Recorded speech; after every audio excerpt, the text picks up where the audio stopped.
Merci à la Ville de Vevey pour cette troisième conférence débat, tout un cycle. On a déjà parlé, certains d'entre vous, il me semble que je reconnais quelques têtes, on a déjà assisté aux conférences précédentes sur la mobilité et sur le sort des commerces en ville.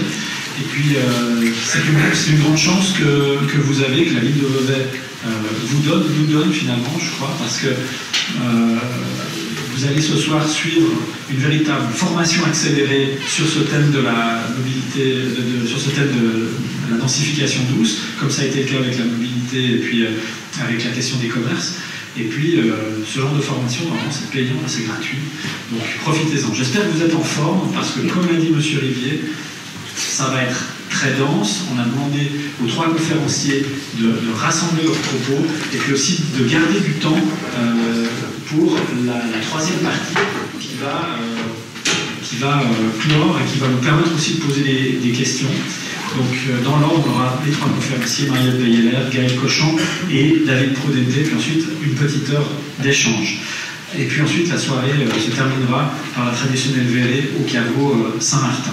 Et puis une autre chose importante, la Ville de Vevey souhaite aussi garder le contact avec celles et ceux d'entre vous qui sont intéressés par ces questions d'urbanisme, de manière générale, d'aménagement et d'urbanisme.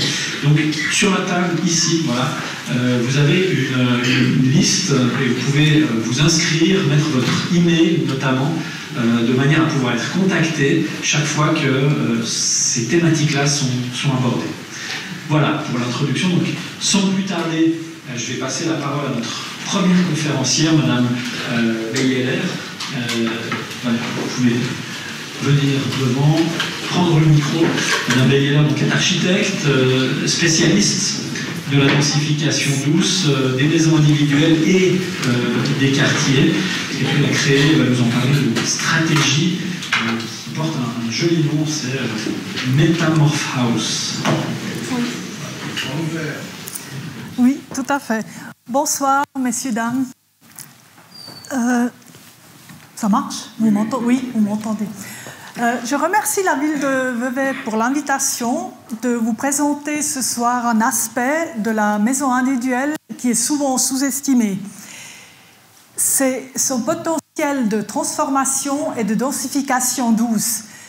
Qu'est-ce que c'est la densification douce? C'est intervenir avec doigté dans le tissu bâti existant, compléter l'existant par des annexes ou des surélévations pour y créer des habitations supplémentaires.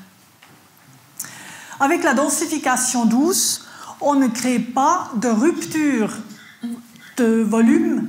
En fait, c'est une intervention dans la continuité de ce qui existe. L'idée, en fait, c'est de préserver la qualité recherchée dans l'habitation individuelle.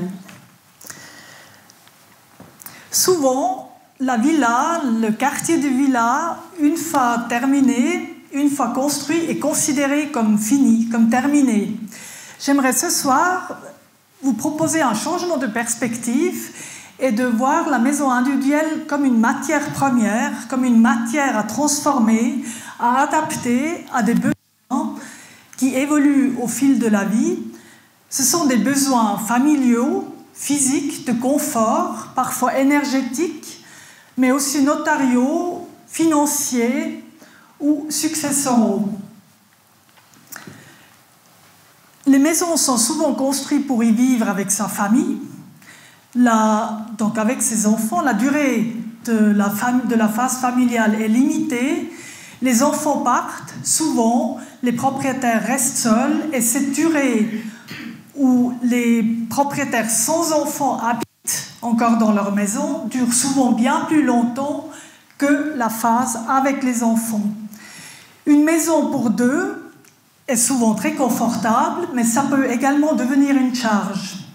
Donc, au lieu de voir la maison comme figée, en fait, j'aimerais vous proposer une manière de voir la maison, justement, qui s'adapte aux besoins de ses propriétaires. Je vais vous montrer 3 exemples. Ce sont des exemples, en fait, où on a transformé l'habitation existante, on l'a complétée et on a réaménagé dans les volumes, dans les nouvelles surfaces, 2 habitations. Le premier exemple, en fait, c'est une maison tout à fait banale, habitée par une propriétaire veuve, âgée. Pour elle, sa maison, sa grande maison, son grand jardin ne représente pas du tout un problème. Mais en même temps, son fils et sa belle-fille, avec leurs 3 enfants, sont en train de chercher un terrain pour construire une maison.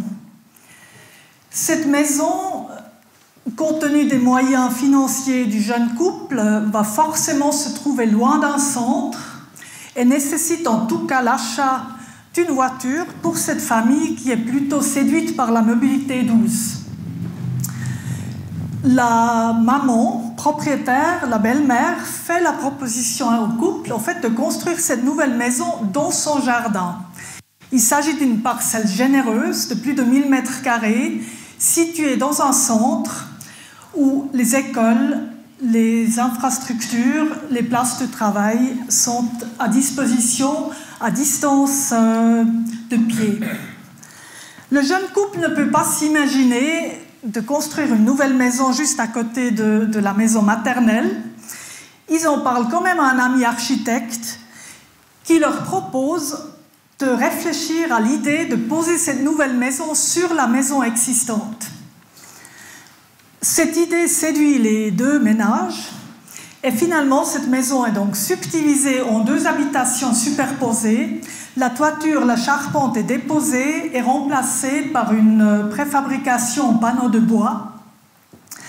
La propriétaire est d'accord de réduire sa surface habitable au rez-de-chaussée, mais comme la plupart des maisons individuelles, dans cette maison, on ne peut pas tout simplement habiter le rez-de-chaussée sans le transformer. Donc le rez-de-chaussée est également agrandi par une annexe pour y aménager une salle de bain et une chambre à coucher. Au-dessus de ce 3,5 pieds de la propriétaire se trouve le logement familial en duplex avec un espace de jour qui se trouve dans la surélévation. Cette transformation a aussi un avantage énergétique. Après les travaux, la plupart des façades extérieures ont une qualité d'une nouvelle construction et malgré l'augmentation de la surface habitable, la consommation d'énergie a pu être diminuée de plus de la moitié. Ceci est d'autant plus intéressant qu'aujourd'hui, il y a 2 ménages qui habitent cette maison avec 6 personnes. Dans cette subdivision, le logement familial utilise l'étage des chambres comme avant, comme zone de nuit, comme zone de chambre. Et cet étage fonctionne comme une sorte de tampon entre les deux ménages. En fait, ils permettent à la jeune famille d'inviter du monde le soir sans se soucier en fait, du sommeil de la belle-maman au rez-de-chaussée. Ces 2 habitations sont très bien séparées l'une de l'autre et cette séparation est aussi exprimée dans le traitement de l'entrée. Chaque appartement a sa propre porte d'entrée et on voit que l'escalier qui mène au premier étage est fermé par une cloison avec une porte coulissante qui, le cas échéant, peut être ouverte ou fermée. Le même soin est apporté au traitement des espaces privatifs extérieurs. Le logement familial, même si la famille profite également du jardin, dispose aussi d'une loggia privatif comme espace de retrait familial. Souvent, dans une division d'une maison individuelle, on concentre tout le travail en fait, sur la séparation des espaces à l'intérieur de la maison. Et ce qui est très important, c'est également de considérer en fait, la séparation au niveau des espaces extérieurs. Donc au niveau de l'entrée, au niveau de l'arrivée vers la porte d'entrée, mais également au niveau des espaces extérieurs. Dans cette maison, on l'a vu, on avait la possibilité donc, de sans autre construire une 2e maison à côté de la maison existante, avec comme conséquence la disparition d'un jardin arborisé et cultivé, et la construction d'une deuxième maison aurait eu comme conséquence qu'on aurait disposé, comme avant, en fait, d'une deuxième maison familiale avec une deuxième habitation familiale. Avec la densification, avec cette surélévation, non seulement le jardin est resté intouché, mais en même temps, cette division et cette intervention en fait, a créé deux appartements, deux habitations de tailles différentes pour des ménages de forme, d'âge et de tailles différentes. Donc, au lieu de disposer que d'une deuxième habitation familiale, en fait, on crée une diversité qui, justement, dans les quartiers de maisons individuelles, fait souvent défaut. Pas tout le monde a évidemment une parcelle aussi généreuse que dans ce cas. Donc, j'aimerais tout de suite enchaîner avec un deuxième exemple qui est vraiment à l'opposé, où la surface à bâtir, la surface à occuper sur la parcelle ne dépassait pas 10 mètres carrés.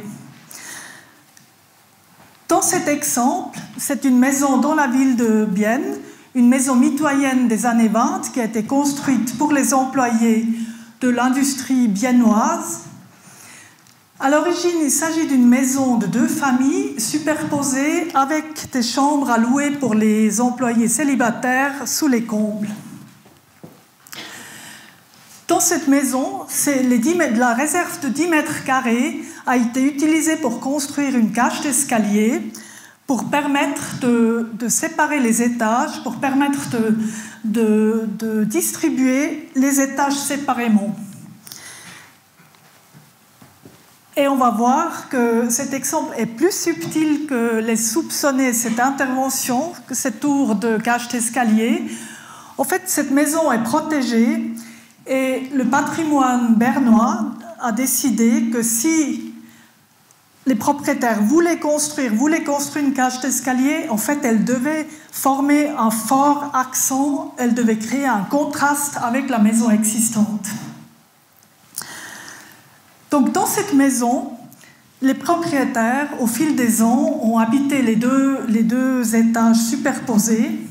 Les enfants sont partis et ils avaient le souhait de transformer cette maison, de la rénover surtout, parce qu'en fait, depuis les années 20, très peu de travaux avaient été effectués.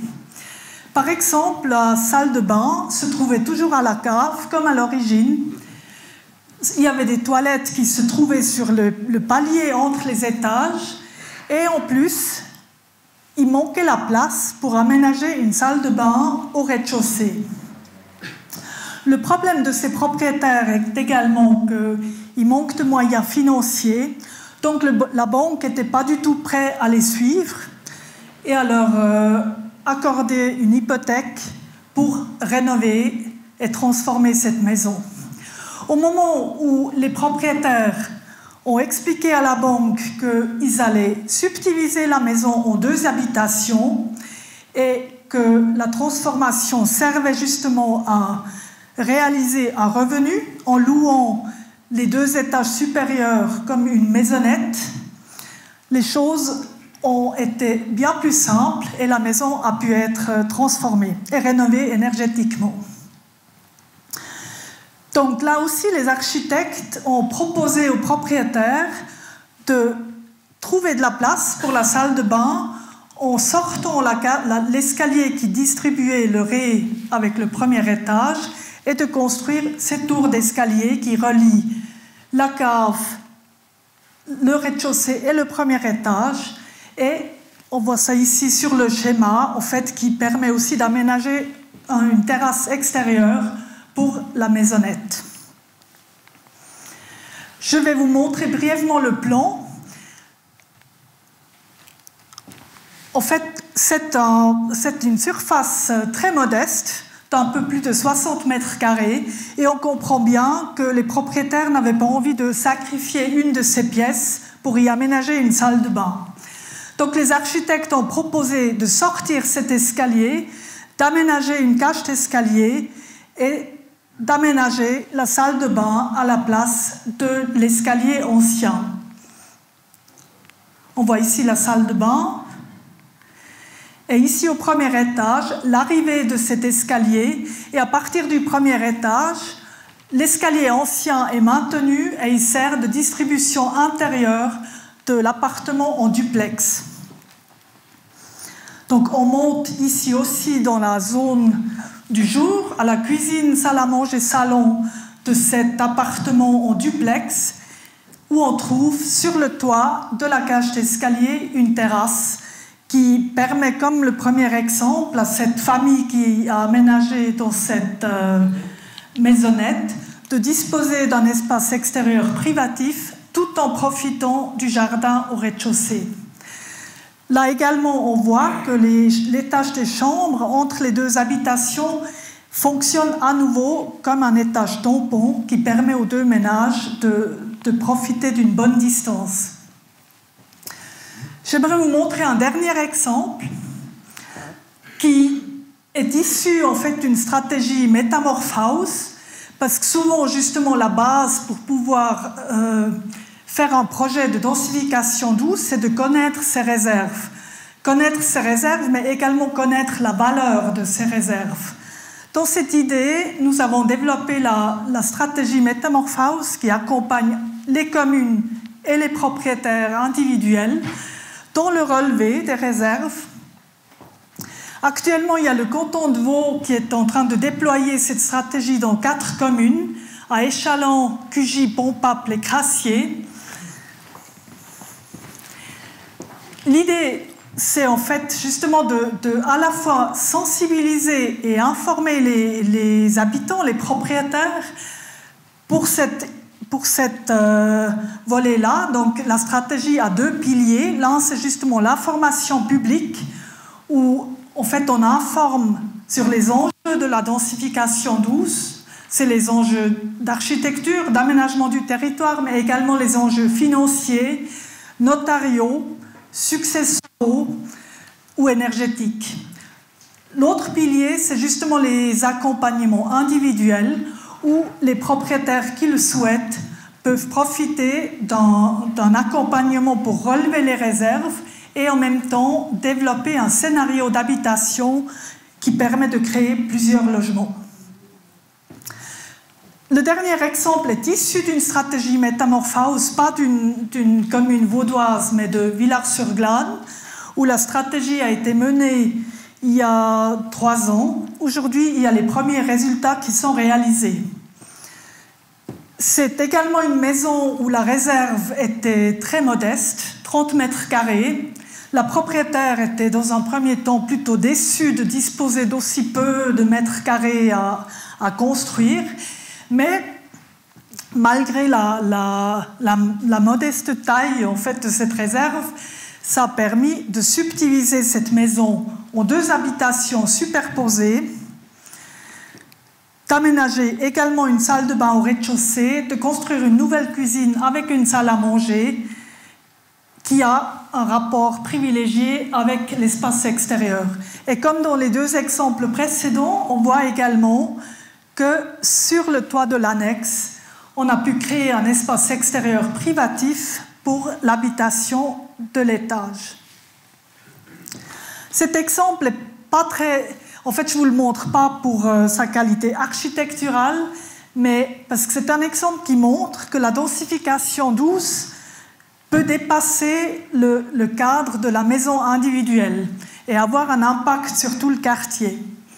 Pour ça, je vais devoir vous raconter un peu toute l'histoire autour de ce projet. En fait, cette maison était habitée par une propriétaire âgée, octogénaire. Elle a suivi la stratégie Metamorph House avec sa fille et sa belle-fille, sa fille et son beau-fils qui habitent le même quartier, qui habitent également une maison individuelle.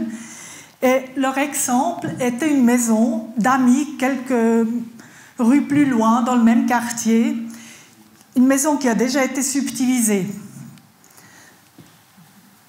Lorsque le locataire de l'appartement, du petit appartement des amis déménage, la propriétaire décide qu'elle va occuper ce logement pendant la durée du chantier. Mais une fois arrivée dans ce logement, bien installée, elle se dit qu'elle n'a pas tellement envie de retourner dans sa maison. Elle connaît bien ses amis, donc les propriétaires de la maison, alors que dans sa maison, si elle retourne chez elle, elle ne saura pas qui seront les locataires du deuxième appartement créé. De plus, c'est un logement de plein pied, avec accès au jardin, donc pour elle, ça ne fait pas de sens de revenir chez elle. En même temps, sa fille et son beau-fils ont bien avancé dans le projet et ils se disent qu'ils pourraient réaliser la transformation de la maison maternelle pour eux-mêmes. Donc, ils achètent la maison maternelle en vendant leur maison, ils aménagent au rez-de-chaussée et en fait, ils louent aujourd'hui l'appartement de l'étage à une famille avec un jeune enfant et la maison, leur maison d'origine, en fait, il a été vendue à une famille avec 3 enfants. Ce qui est intéressant là, c'est que finalement, avec une toute petite intervention de 30 mètres carrés, on a pu redynamiser, requalifier en quelque sorte ce quartier. Donc il y a 2 ménages en plus, un ménage en plus avec 3 enfants pour la maison familiale et un enfant pour l'appartement créé à l'étage. Je pense, en fait, cet exemple exprime bien la portée de la densification douce, et j'arrive à la conclusion.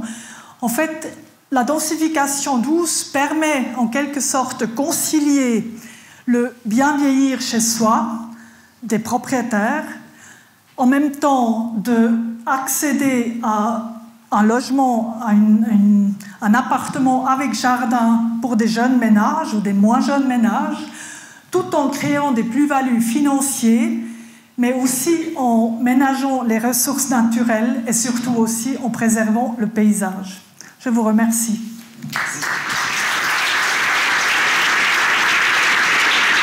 Merci, Madame Beyeler. Alors, il y a un petit moment de battement parce qu'on va aussi changer votre équipement, puisque tout ce qui se dit, ou presque tout ce qui se dit ce soir, est enregistré en vidéo, et puis il faut qu'on passe d'un orateur à l'autre. Donc, on l'a bien compris, hein, la densification douce représente une assez belle opportunité en général, et ces opportunités, évidemment, elles sont différentes à chaque fois, au cas par cas. Et le talent des architectes, c'est aussi de savoir écouter, de savoir se mettre au service des projets, et puis d'écouter les familles, les propriétaires. Et je crois que c'est dans ce sens-là aussi. C'est la parole à Gaël Cochon, qui est le deuxième conférencier ce soir, qui est Gaël Cochon, directeur associé de Tribu Architectes. À vous. Merci beaucoup. Merci à la ville de Vevey pour l'invitation. Je suis très heureux d'être là ce soir et de partager ce moment avec vous. Alors, moi je vais vous présenter une petite partie d'un travail qui est une commande qu'on a faite avec l'agence de communication Plate-Bande et Fulguro Design de Lausanne aussi, qui était une commande des cantons de Fribourg, du Valais et de Neuchâtel, parce qu'ils devaient réviser leur plan directeur, étant donné l'entrée en vigueur de la nouvelle loi sur l'aménagement du territoire. Et ils nous disaient, bon, la densification, c'est bien beau, on a des gros exemples, à Zurich, à Genève, c'est des exemples de villes et d'agglomérations qui sont grandes. Nous, on a aussi une autre réalité, qui est une réalité nous avons des villages, nous avons des structures qui ne sont pas exactement ce qu'on pourrait appeler la grande ville ou l'agglomération. Ils nous disaient, il y a un énorme enjeu à expliquer quel est l'intérêt et ce que c'est finalement que le développement vers l'intérieur. Donc c'est, on va dire, un volet de la densification douce, le développement vers l'intérieur qui peut aussi bien s'appliquer à des zones de moyenne à faible densité qu'aussi à des zones de plus forte densité. Donc moi je vais axer la présentation plutôt sur des éléments qui sont à une échelle un petit peu plus petite, même s'il ne s'agit pas toujours de zones qu'on pourrait qualifier de zones villa. Face à cette question-là, on a eu une image très rapidement, qui est celle de notre ancien conseiller fédéral Adolphe Auqui. Je ne sais pas s'il résonne encore en vous ces mots. C'est formidable! Et en fait, ce côté formidable, c'est important de l'avoir parce qu'effectivement, le fait de densifier, c'est en fait une formidable opportunité pour repenser un modèle qui, si l'on parle des zones villas, est finalement un modèle répété à l'identique qui a produit de manière générale assez peu de diversité. Or, aujourd'hui, on a des enjeux de conserver de la diversité, de favoriser la mixité et les liens. Donc nous avons développé des outils de sensibilisation au développement vers l'intérieur, un guide que vous pourrez consulter, et puis une exposition. Je n'ai pas pris l'exposition avec moi, mais par contre, j'ai fait des réductions à 3 si vous voulez les consulter. Voilà. Alors, on nous a demandé d'écrire un texte pour illustrer notre propos. Je vous propose celui-ci, qui est donc le défi de la densification douce. Pour moi, c'est celui de la conciliation. C'est celui de concilier le patrimoine et la densité, le cadre et la remise en question du cadre, le rôle traditionnel des acteurs, où on a généralement des processus qui sont finalement presque un petit peu linéaires, le rôle de la collectivité, le rôle de l'investisseur, du propriétaire, de l'architecte, et le rôle qui serait peut-être un petit peu plus intéressant de prendre, ou le glissement qu'à mon avis chacun des acteurs a intérêt à faire pour que les projets soient plus intéressants, le temps pour la réalisation d'un projet, le moment où il va réellement se réaliser, ça c'est des questions qui sont assez importantes quand on essaie d'estimer des réserves à bâtir à une échelle plus large d'une commune, d'un canton. On a des réserves, mais à quel point vont-elles vraiment être utilisées? Comment est-ce qu'on arrive à savoir comment un territoire va évoluer? Voilà, comme ça vous avez l'image de l'outil que nous avons développé, axé sur 2 parties, des enjeux et puis des exemples. Nous avons eu la mission de montrer, non pas des projets, mais montrer des choses qui s'étaient véritablement réalisées, non pas en chantier, mais qu'on pouvait aussi montrer en photo pour dire non seulement « c'est formidable », mais aussi « ça a été réalisé ». Voilà. Donc, je vais survoler assez rapidement, je vous présenterai 8 de ces 32 exemples qui sont illustrés de manière assez rapide. Pour moi, l'intérêt, c'est vraiment de pouvoir vous donner un panel de projets réalisés qui sont tous différents pour ouvrir le débat et voir qu'en fait, il y a beaucoup de possibilités différentes. La première chose, quand même pour s'attarder un petit peu sur les enjeux, c'est le fait que lorsqu'on s'attaque au développement vers l'intérieur ou à la densification douce, on est confronté à toute une série d'enjeux que nous avons regroupés et qui sont parfois contradictoires. Et le défi, c'est d'arriver à faire un projet qui dépasse le cadre du seul propriétaire ou maître d'ouvrage et de son mandataire, l'architecte, mais qui a trait à tous ces éléments-là que nous avons regroupés en l'occurrence en 4 grandes thématiques. La première, étant l'environnement naturel. L'environnement naturel, c'est évident que les questions de localisation et d'accessibilité de l'endroit où l'on est susceptible de faire de la densification vont être extrêmement importantes. Et puis, on l'a vu notamment dans les exemples qu'a présenté Mme Beyeler, la question de la préservation d'un patrimoine naturel, à la fois une économie de ressources, alors l'énergie, on le sait, c'est quelque chose qui est bien connu, mais aussi également des ressources qui peuvent être de l'eau qui serait présente ou d'autres ressources naturelles. Et puis, évidemment, la nature, le paysage, cet héritage qui est présent finalement dans les zones que l'on essaye de densifier. Ce qui est aussi une occasion de rappeler que pourquoi est-ce que l'on densifie de manière forte au centre des agglomérations et plus douce dans d'autres contextes, c'est aussi pour préserver les territoires qui sont des territoires de forêt, de champs, et c'est pour ça qu'on se développe plutôt vers l'intérieur. C'est pour garder cette campagne, ces forêts et les autres parties de la nature. D'autres enjeux qui sont extrêmement importants, un notamment, c'est celui du rapport au patrimoine bâti. Le fait de densifier, c'est se confronter à un patrimoine et ça pose la question comment qualifier, comment évaluer la qualité d'un patrimoine bâti. Est-ce qu'il faut absolument tout préserver, garder toutes les pierres des constructions existantes, ou est-ce qu'on arrive à faire évoluer dans quelle mesure, dans quelles circonstances il est souhaitable de détruire, dans quelle autre il est intéressant de garder une partie de la situation et de la structure existante. Voilà. Et finalement, le rapport à la densité, ça c'est peut-être quelque chose, une question qu'on peut ouvrir après, c'est finalement, est-ce qu'il y a une bonne densité? Quelle densité? À quel endroit d'un territoire? C'est une question assez importante.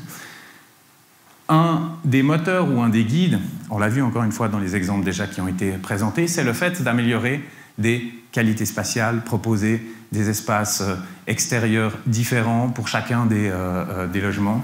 C'est un élément qui est extrêmement important et qui devrait être un objectif pour chacun des projets. Ensuite, il y a les enjeux d'essayer d'augmenter une mixité fonctionnelle dans les projets ou avec les processus de densification, une mixité sociale, le vivre ensemble finalement pour favoriser les échanges et augmenter notre qualité de vie. Et après, le processus qui est extrêmement important, qui dépend beaucoup de la maîtrise d'ouvrage. Finalement, il y a une grande responsabilité dans les propriétaires, les maîtres d'ouvrage, parce que c'est eux qui vont faire un certain nombre de choix décisifs en faisant confiance à leurs mandataires, en prenant position sur la manière dont ils veulent développer leurs biens, leurs parcelles. Le rapport aux questions foncières, le rapport à l'action publique, qu'est-ce que la collectivité peut faire, comment est-ce qu'on peut peut-être avoir des relations, des rapports, des processus communs entre les privés et les collectivités, et puis la notion de la participation, de l'implication des voisins, des habitants, pour aller un petit peu plus largement que sur un seul objet. Voilà. Pas facile de concilier tout ça dans des projets. Je vais vous en montrer rapidement quelques-uns qui me semblent intéressants parce que je trouve qu'ils ouvrent le débat et ils ouvrent la voie à penser autrement. Voilà. Un choix de 8 exemples pour vous donner un petit aperçu. Voilà la carte qui montre dans cet outil que nous avons réalisé, donc ce guide, où sont les exemples. Nous avons pris des exemples romans, quelques exemples suisses-allemands de plus ou moins grande échelle pour essayer de donner un petit panel. Voilà. Je commence par un projet qui se trouve dans le hameau de Charroux, dans le canton de Genève. Vous allez systématiquement avoir le même type de représentation, c'est-à-dire une vue aérienne qui vous permet de voir quel est le contexte du projet, une photo aérienne, une orthophoto qui vous permet de voir le site dont on parle, et puis après, ce qu'on voit ici, quelques photos et aussi un petit schéma qui explique en fait quelques éléments clés liés à cet exemple. En l'occurrence, dans cet exemple-là, il s'agit d'une parcelle que possèdent 2 frères, et ces 2 frères ont la possibilité de faire chacun une maison classique dans les règles de cet habitat.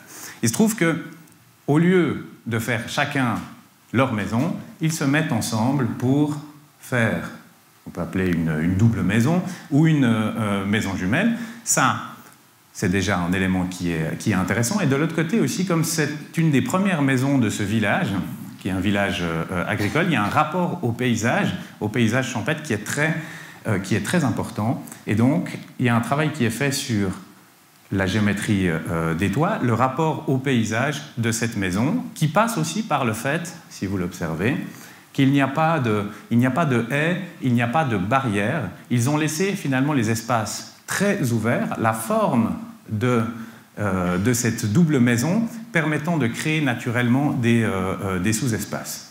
Formellement, la parcelle originale est séparée en 3 parcelles. Ça laisse la possibilité, si l'un des frères souhaite vendre, de séparer en fait la maison. Et le triangle que vous voyez ici est un triangle pour un jardin potager commun.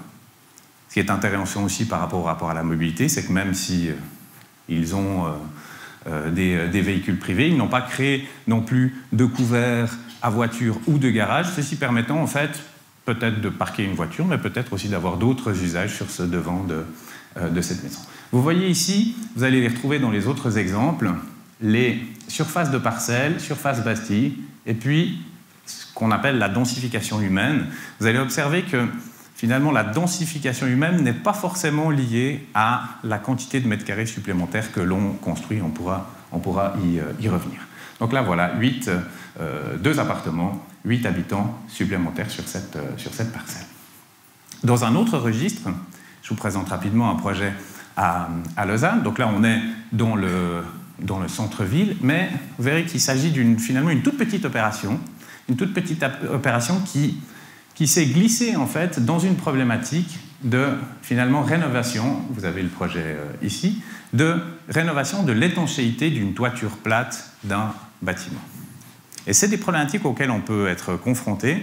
Quand on rénove, est-ce que c'est l'occasion de surélever, de rajouter des mètres carrés? Il se trouve que quand on doit faire une rénovation complète, ce qui n'était pas le cas dans cet exemple-là, c'était vraiment la toiture qui devait être assainie, eh bien, on peut aussi se retrouver dans un processus où on commence finalement à tout retransformer la maison, à tout repenser le bien, alors que peut-être une intervention plus chirurgicale peut être possible.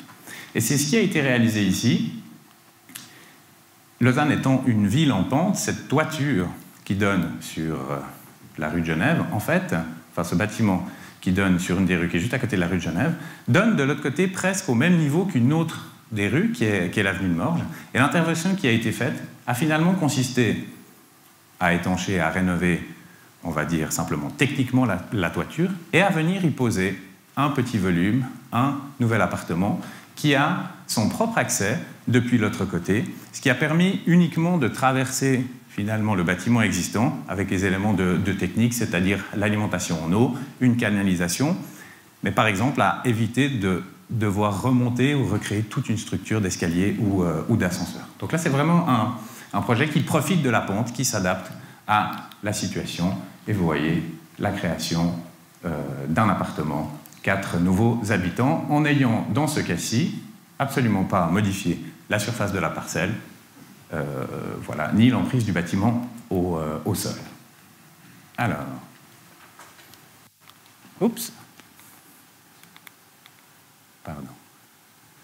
Ici, je vous présente le cas de figure d'une commune qui se trouve dans le canton de Vaud, la commune de Genolier, et c'était une opération qui a été faite par la commune de Genolier elle-même, confrontée, c'est une problématique que les villages connaissent, au fait, à la question suivante, comment est-ce qu'on garde nos habitants, nos jeunes qui ont tendance à partir, qui ont d'autres besoins, qui ont besoin de logements peut-être un petit peu plus petits, accessibles, pas trop chers. Et la commune de Genolier, finalement, a elle-même réalisé cette construction-là, dont vous voyez la parcelle en bordure de forêt. Elle avait précédemment essayé de transformer une autre maison, mais ça n'avait pas été possible pour des questions de rentabilité financière. Donc là, c'est un concours d'architecture qui a été lancé, avec quelques bureaux invités, et les concurrents devaient prendre en compte aussi la rentabilité économique du projet. Donc c'était aussi une manière de juger un projet, non seulement sur l'angle de la qualité des typologies, de la qualité architecturale, mais également de la rentabilité financière. Et ça donne un projet de 14 appartements, de 3 pièces et demie. C'est des appartements qui sont assez efficaces, avec des loyers modérés. Il y a d'ailleurs un règlement de la commune de Genolier qui détermine le nombre de personnes qu'il faut être dans un ménage pour avoir accès à ces appartements, qu'il n'y ait pas une seule personne dans un 3 pièces et demie. Ce genre d'éléments, vous voyez, 2 parcelles réunies et une conservation d'un grand jardin avec un barbecue et un petit potager. Voilà. Donc là, 34 habitants, emploi supplémentaire. Plutôt habitants parce que dans ce cas-là, il n'y a pas d'emploi. Ici, c'est un projet aussi dans un bâti villageois, qui est dans la commune qui se trouve à Bussigny, aussi une commune du canton de Vaud. Et là, c'est un projet que je trouve assez intéressant dans l'attitude, un projet d'un centre villageois où, finalement, la surface construite de la parcelle est presque l'entier de la parcelle. Donc il y a très peu de vide ou de dégagement extérieur. Et c'est un bâtiment qui est resté longtemps abandonné, une grange où il y avait un petit peu de matériel qui était stocké, jusqu'à ce qu'un bureau d'architecte décide de l'acheter et de faire un projet. Donc là, le bureau d'architecte a vraiment pris plusieurs rôles, c'est-à-dire non seulement celui de mandataire, mais finalement presque aussi celui de promoteur et de maître d'ouvrage. Et il se trouve qu'à la fin, un des associés du bureau d'architecte a décidé d'habiter dans un des logements qui a été créé, les 2 autres étant aussi occupés par des habitants de Bussigny. Et là, en fait, ce qui se passe, c'est que le projet décide délibérément de sacrifier des mètres carrés de plancher pour permettre la réalisation d'un dispositif que vous voyez figurer ici et que l'on voit aussi de ce côté-là, qui est un grand patio qui permet de donner des espaces extérieurs à chacun des logements, de permettre à la lumière naturelle de rentrer, et ça crée un dispositif qui permet de conférer une intimité, une transition entre le privé et le public dans un espace de village où, ici, c'est la rue où tout le monde passe. Et cette attitude de dire « je vais avoir plus de qualité en sacrifiant des mètres carrés », elle est finalement assez inhabituelle. Et dans ce projet, c'est ce qui en fait une des qualités, même là, je pense vraiment la qualité principale du projet. Après, les véhicules privés peuvent se glisser au rez-de-chaussée dans ce dispositif. Vous voyez qu'ici, la surface de plancher diminue, et puis par contre, qu'avant il était abandonné, et qu'on se retrouve avec 3 appartements. Voilà. Un autre projet qui se trouve, lui, à Neuchâtel, en lisière de forêt. Je passe rapidement dessus pour expliquer qu'il s'agissait d'un bâtiment où il y avait une menuiserie avec un logement. Il a été transformé en 2 logements, un dans l'ancienne menuiserie, un autre dans la partie supérieure, avec création d'une terrasse. Et là, un élément qui est intéressant, c'est la servitude forestière. Il y a eu un accord entre la commune et le propriétaire qui entretient la bordure de la forêt, la parcelle n'est pas clôturée, et les habitants ou les promeneurs peuvent traverser cette parcelle-là pour accéder à la forêt qui contient notamment une piste vita qui est très prisée. Donc là aussi, on peut trouver des stratégies ou entretenir des rapports qui vont finalement au-delà de la simple parcelle ou du simple bien qu'on est en train de valoriser. Voilà. Ici, c'est un projet en Valais, dans la commune de Grimizua. Vous voyez toujours le contexte, l'implantation. Et on se trouve ici dans une situation où il y avait une maison avec des anciennes granges. Le projet en a fait un genre de petit conglomérat. Et ce qui est intéressant dans ce projet, notamment, plusieurs choses. D'une part, vous voyez que les 2 corps de bâtiments en fait, du milieu sont un petit peu en retrait de la rue. Ça, c'est l'alignement permis par le règlement. Les nouvelles constructions, qui traditionnellement, dans beaucoup de règlements, doivent se tenir un petit peu en retrait de la rue. Et il se trouve que les anciennes constructions dérogeaient à cette règle. Et en valorisant l'ancienne construction, dont vous voyez certains éléments qui ont été conservés, et en construisant un de ces volumes dans l'emprise exacte d'anciennes granges, cela a permis finalement de profiter d'une situation qui était une situation acquise, existante, et donc de développer un projet qui n'aurait pas été possible si le projet avait décidé de tout raser et de refaire des nouvelles constructions. Donc ça aussi, c'est le rapport, le jeu avec le patrimoine. Après, il y a aussi un deal entre un des propriétaires, puisqu'il y avait un bout de grange qui appartenait à un autre propriétaire qui l'a cédé pour que le projet soit possible, en échange d'avoir 2 places de parc pour pouvoir ranger ces voitures qui sont dans le sous-sol de ce bâtiment. Donc là encore, quelque chose qui demande de la discussion, peut-être de la négociation, mais aller un petit peu plus loin finalement que ce qu'on serait autorisé à faire voilà, en disant bon, ben, voilà, j'ai une parcelle, je la valorise, appliquons le règlement et voyons comment ça se passe. Ici, un projet à Fribourg qui est la transformation d'une ancienne villa en 3 logements. Je ne m'étends pas particulièrement sur le projet, puisque vous avez déjà vu des exemples. On passe de 1 logement à 3 logements, donc ça c'est déjà intéressant, avec peu de surface supplémentaire. Et ce que vous voyez, c'est qu'en fait, la parcelle finalement a été réduite. Ça a été l'occasion, dans le développement du projet, de créer une servitude et de créer un chemin piéton qui permet finalement de relier le quartier qui se trouve pas très loin de la gare de Fribourg, mais il manquait une connexion qui peut maintenant se faire le long des voies. Donc c'est aussi quelque chose que rend possible la densification douce, c'est de recréer des liens, de reconnecter des quartiers qui sont peut-être parfois un petit peu, qui peuvent être un petit peu enclavés. Voilà. Le dernier que je vous présente, c'est à Fesch, dans les Grisons, tout près du Liechtenstein. Et là, c'est un projet qui a trait au patrimoine, des problématiques de comment est-ce qu'on garde un patrimoine de villages qui sont sont pas tout à fait des villages alpins, mais qui sont des villages déjà un petit peu en altitude. Et vous voyez qu'on a 2 corps de bâtiments, un nouveau corps de bâtiment, et un ancien qui a été réhabilité.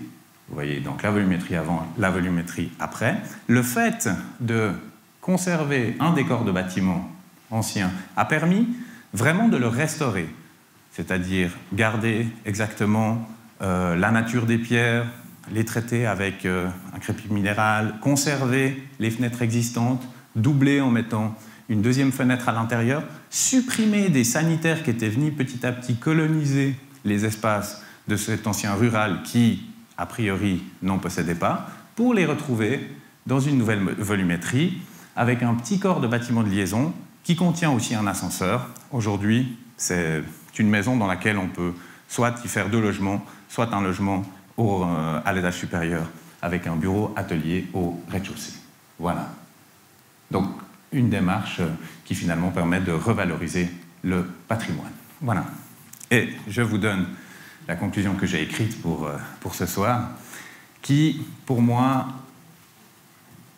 peut être une des clés, c'est que réussir la densification douce suppose que chacune et chacun souhaite aller plus loin que son bon droit, et dans un processus où l'important n'est pas de respecter les règles établies, que de créer un nouveau sens, de nouvelles et plus riches relations, aussi bien sociales que spatiales.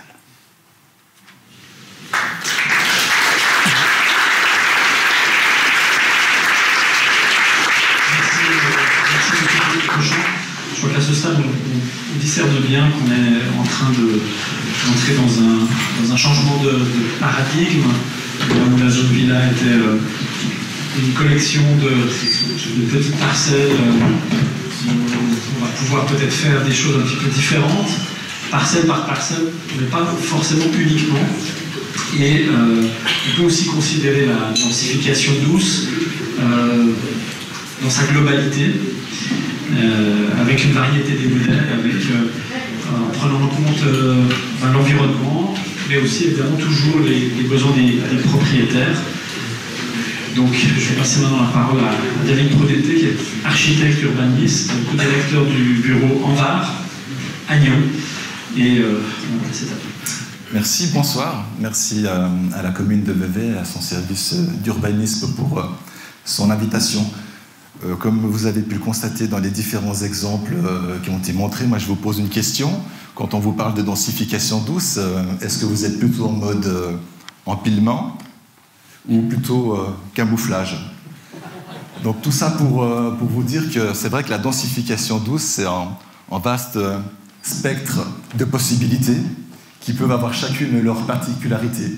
Elle dépend aussi des différents acteurs.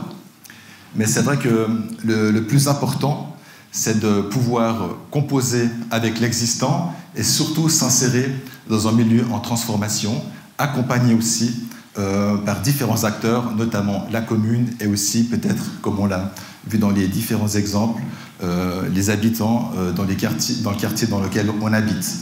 Je vais vous présenter un travail qu'on a fait pour le canton de Genève sur la densification douce en Z5. La zone villa à Genève, ça s'appelle la Z5. Et pour brièvement brosser le contexte, il y a eu une votation au Grand Conseil genevois pour quasiment doubler la densification. Donc en une soirée, les propriétaires de villas, donc avec une densité assez faible, ont vu leur potentiel à bâtir doubler, et avec des conséquences assez directes où il y a beaucoup de propriétaires qui ont saisi les opportunités donc, de vendre, et puis des promoteurs qui sont venus derrière faire des projets, souvent ne connaissant pas le contexte, et avec une intervention sur l'exploitation totale des droits à bâtir. Alors voilà, nous avons été mandatés pour pouvoir réfléchir à une cohérence vis-à-vis de ce changement. Et puis, j'aimerais vous présenter un avant-propos de notre démarche. On s'est mis un peu en condition pour pouvoir aborder ce travail. Alors, premièrement, voilà, j'ai mis du jardin à l'urbain. On s'est basé sur... Ça, c'est un dessin donc, du Filaret, c'est un architecte florentin qui a fait un travail justement sur la théorie de l'architecture, sur la maison idéale, qu'est-ce que c'est, et il est remonté jusqu'à Adam. Et pour lui, la maison idéale, c'est lui. Au-delà du fait d'être chassé du jardin d'Éden, dans un environnement changeant, ici il y a les intempéries, il a joint ses mains sur la tête pour se protéger. Alors pour le fil à arête, ça c'est le premier geste architectural. Il induit l'acte par une réaction à un environnement qui change et une forme, savoir s'adapter à un environnement qui change. Ensuite, il y a toute la problématique de l'intimité. C'est vrai que aussi une problématique assez importante à Genève, c'est le cloisonnement donc des parcelles individuelles avec des grandes haies. Et c'est vrai que des fois, si on n'a pas le GPS, on est vite perdu pour rebrousser chemin. Et voilà, donc la grosse question aussi, c'est comment est-ce qu'on gère le dedans et le dehors, l'espace de l'intime et puis l'espace du public. Quels sont les seuils de transition, c'est-à-dire comment est-ce que je bâtis mon espace quand je pars de chez moi et j'arrive dans l'espace public. Alors ici, c'est une photo d'Ella Maillard, dont voyage en Afghanistan, et je trouvais intéressant cette image de comment s'approprier un territoire ouvert, un territoire nouveau. Et je crois que par rapport aussi aux changements donc, qui sont vécus dans ces zones village, c'est toute une question importante sur cette relation. Qu'est-ce que je suis prêt à vivre à l'intérieur de chez moi et quand je sors? Ensuite, ici, c'est trouver la bonne mesure, donc le fameux dessin de Léonard de Vinci sur l'homme nouveau, basé aussi sur un théoricien, mais lui, il est romain, donc de Vitruve. On voit que l'homme est au centre de l'univers, le nombril est le centre du cercle, et la réflexion qu'on se posait, même si l'homme reste important, le centre de gravité, c'est plus notre propre nombril, la propre parcelle, mais il est déplacé. Je suis plus moi le centre, mais je suis une composante du centre, avec d'autres acteurs. Voilà donc pour les 3 points de mise en condition. Comment je m'adapte à un environnement qui change, comment est-ce que je veux transiter d'un espace à un autre, et puis avec qui je compose. On voit que tous les exemples, on part d'une cellule, soit d'une personne seule ou d'un couple, qui accueille d'autres habitants.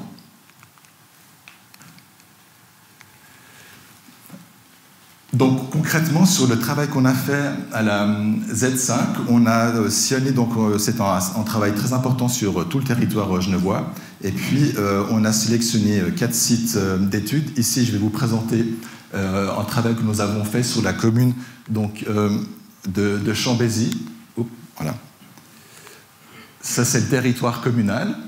Il y a un quartier qui a été sélectionné avec certains critères que j'expliquerai. Et ensuite, on a zoomé sur le quartier et puis sur des parcelles, voire en groupe de parcelles en fonction de la configuration. L'enjeu ici, donc, c'est d'insérer toute démarche sur 3 échelles qui sont celles de la commune, celle du quartier et d'une parcelle, voire d'un groupe de parcelles, avec des thèmes d'analyse qui étaient donc, le bâti en fonction de sa qualité, l'âge des constructions, qui est aussi très important. On parle de résistance foncière, c'est-à-dire que dans certains quartiers, les villas sont assez vieilles, avec les occupants qui ont un certain âge aussi. Et puis, on remarque aussi que ce sont des quartiers qui sont susceptibles assez rapidement d'évoluer en fonction des nouvelles règles qui sont données. Et il y a aussi, donc, effectivement, l'espace public, tout le réseau de dessertes, les espaces verts. Et souvent, c'est vrai que l'intérêt aussi de ces zones, précisément, à Chambésy, il y avait tout un réseau aussi de petits ruisseaux avec des cordons boisés qui donnaient une qualité aussi paysagère assez extraordinaire au site.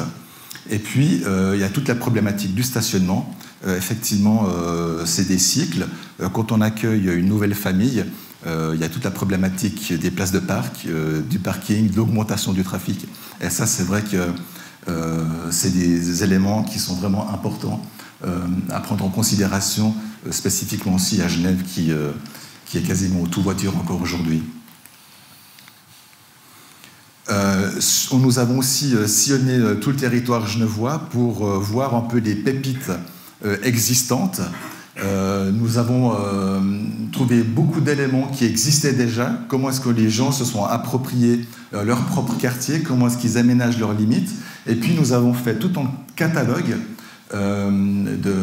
d'éléments donc architecturaux, paysagers, que nous avons appelées des figures de requalification. Nous avons fait des petites fiches comme ça qui permettaient de qualifier vraiment des qualités aussi pour améliorer le vivre ensemble des quartiers. Alors là, je vais peut-être aller assez brièvement, mais nous avons identifié la notion de seuil, c'est-à-dire ce sont des dispositifs d'une rue de desserte qui n'est plus forcément avec des voies, des bas-côtés parallèles, mais il y a des éléments, des aménagements, des dilatations de l'espace qui permettent tout d'un coup de s'approprier l'espace. Il n'est plus seulement dévolu à la voiture, mais il permet des usages différenciés. Ensuite, on a le noyau, c'est des intersections entre voies de desserte qui sont investies, qui permettent d'accueillir des personnes dans le quartier et d'accueillir, bon ici on voit une fontaine, mais il y a aussi des places de jeu, des éco-points, voilà, tout ça pour animer le quartier. Il y a les traverses, c'est-à-dire tout en réseau parallèle aux voies de desserte qui passent entre les propriétés, qui permettent aussi d'améliorer les relations dans les différentes qualités des tissus de villas, et aussi les ourlets, c'est-à-dire c'est les parties de limite des zones villas qui sont en relation avec la campagne, le paysage ouvert. Et dans de nombreux cas, on se pose souvent la question pourquoi est-ce que les gens gardent leur haie alors qu'il y a un champ juste à côté ou un paysage magnifique. Et puis voilà, donc c'est toutes des questions comme ça. Et nous avons recensé des cas justement de qualité pour faire un catalogue qui permettra aussi après à ceux qui sont confrontés à la densification douce de voir aussi tout ce qui existe, non seulement pour leur propre villa, mais aussi pour leurs limites de propriété et leur rapport avec l'espace public. Ici, on a donc effectivement, précédemment, on était plutôt dans l'ordre des figures paysagères, d'aménagement. Ici, on est dans l'ordre des figures foncières. On a aussi beaucoup remarqué des petites annexes, des petits garages par exemple. Souvent, il y en a beaucoup qui sont un peu désaffectés. L'intérêt, ce serait peut-être aussi de les affecter en logement pour avoir des petites unités de studio pour une personne seule, des étudiants ou peut-être pour une sorte de personne qui aide en couple âgé mais qui ne veut pas forcément habiter dans l'habitation. Ensuite, on a une orientation sur rue. Il y a beaucoup d'exemples aussi qui sont intéressants où les extensions requalifient les fronts de rue. C'est une maison quasiment au centre de la parcelle, mais les extensions permettent aussi de requalifier l'espace rue, cet espace de l'intime entre l'espace public du chemin de desserte et les jardins. Ça permet aussi donc d'augmenter cette sensation du jardin personnalisé et permettre aussi, par exemple, de créer des voies de desserte, par exemple, en limite de propriété, pour pouvoir améliorer les contacts interquartiers, voire entre voisinages. Il y a aussi un élément important, donc c'est le transfert, l'observation donc d'espaces de jeu dans les zones villas. Donc il y a eu par exemple ici, cette figure propose un transfert de droit à bâtir pour dégager un espace libre, essentiellement paysager, pour pouvoir avoir un équipement et puis un lieu de convergence pour les gens du quartier. Souvent maintenant on se dit, bah oui, c'est vrai que les zones villas c'est un peu mort, on reste à l'intérieur et puis quand on sort, on est canalisé par des routes, il n'y a pas d'endroit, si ce n'est la place du village, pour se retrouver. Donc la possibilité aussi de réfléchir sur le transfert de droit à bâtir pour pouvoir avoir des espaces de jeu au public à l'intérieur des zones villas. Ensuite, on a une dernière figure qui est la bande active.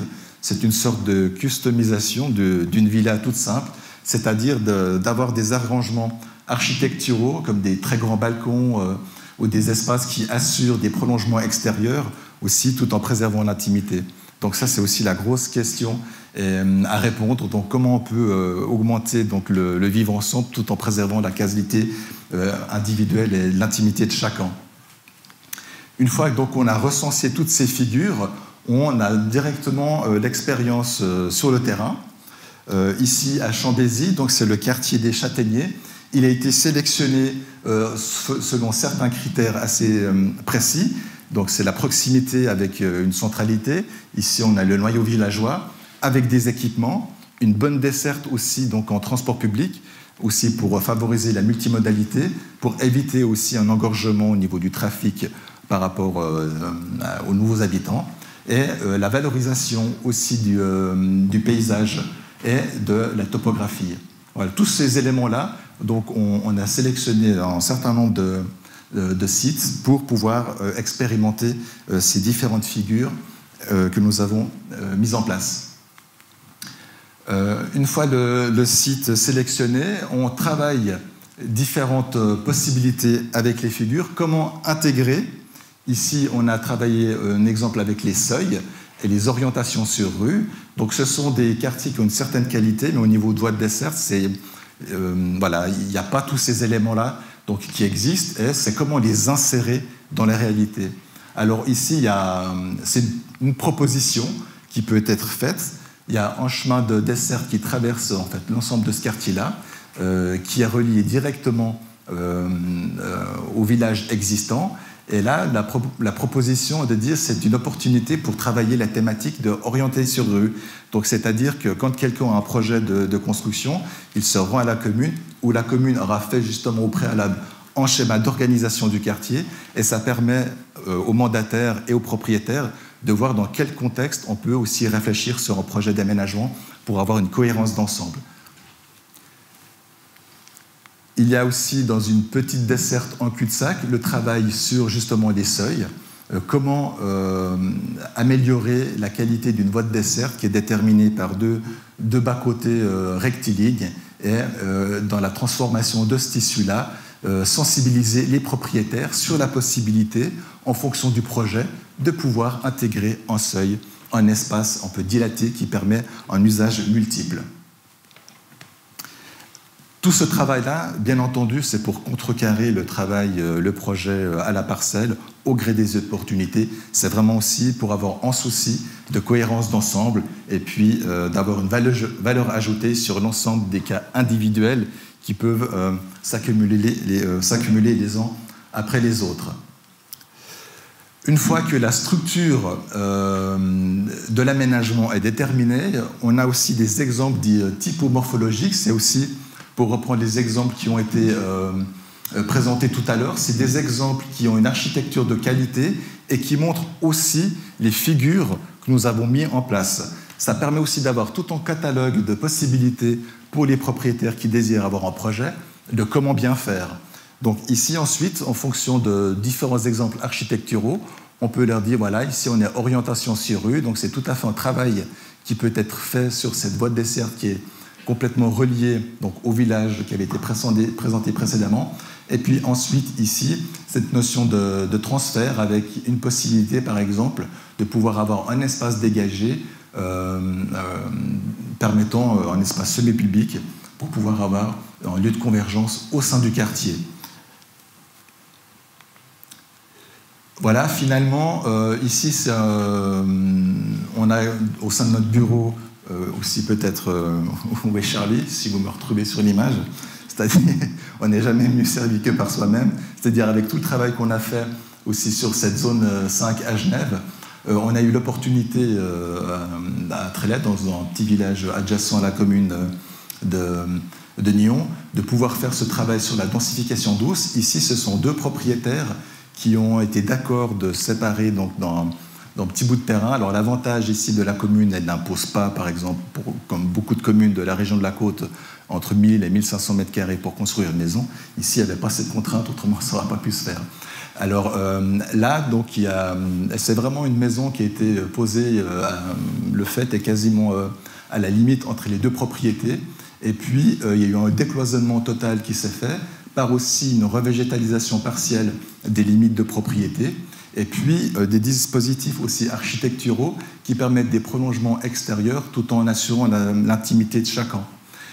Ici, on voit aussi toutes les personnes qui sont présentes sur cette photo, c'est les voisins. Donc, il y a aussi le multigénérationnel qui est là. Les voisins d'à côté, c'était en couple, donc retraités, seuls, les enfants étaient partis. Les autres voisins en couple un peu plus âgés avec des adolescents, et puis nous en jeune famille. Alors voilà, donc c'est vrai que un peu le leitmotiv, c'est quand les voisins s'entendent, des solutions existent. C'est-à-dire, c'est vrai que par rapport à la démarche que nous avons faite sur Genève, l'essentiel, c'est que dans la transformation du territoire, que les communes puissent, avec les propriétaires, en partenariat vraiment intéressant pour pouvoir aussi organiser pas seulement la parcelle, mais le quartier.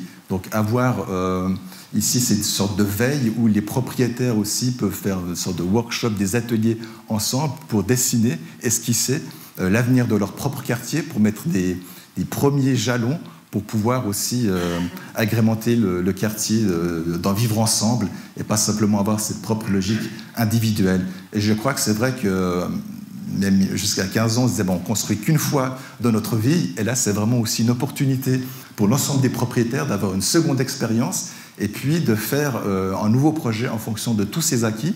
Et je crois qu'il y a aussi une expertise d'usage qui est très importante, et puis une source d'information, en tout cas pour les communes et les futurs mandataires, pour vraiment faire des projets de qualité. Et c'est ça qui est l'essentiel aussi, c'est de pouvoir vivre cette nouveauté de vie en zone villa, en incluant un maximum d'acteurs, et puis retrouver peut-être cette ambiance de village, où souvent on critique, voilà, les zones villa, elles font partie d'un village, mais il n'y a pas forcément ces relations-là. Voilà, merci pour votre attention, et je laisse...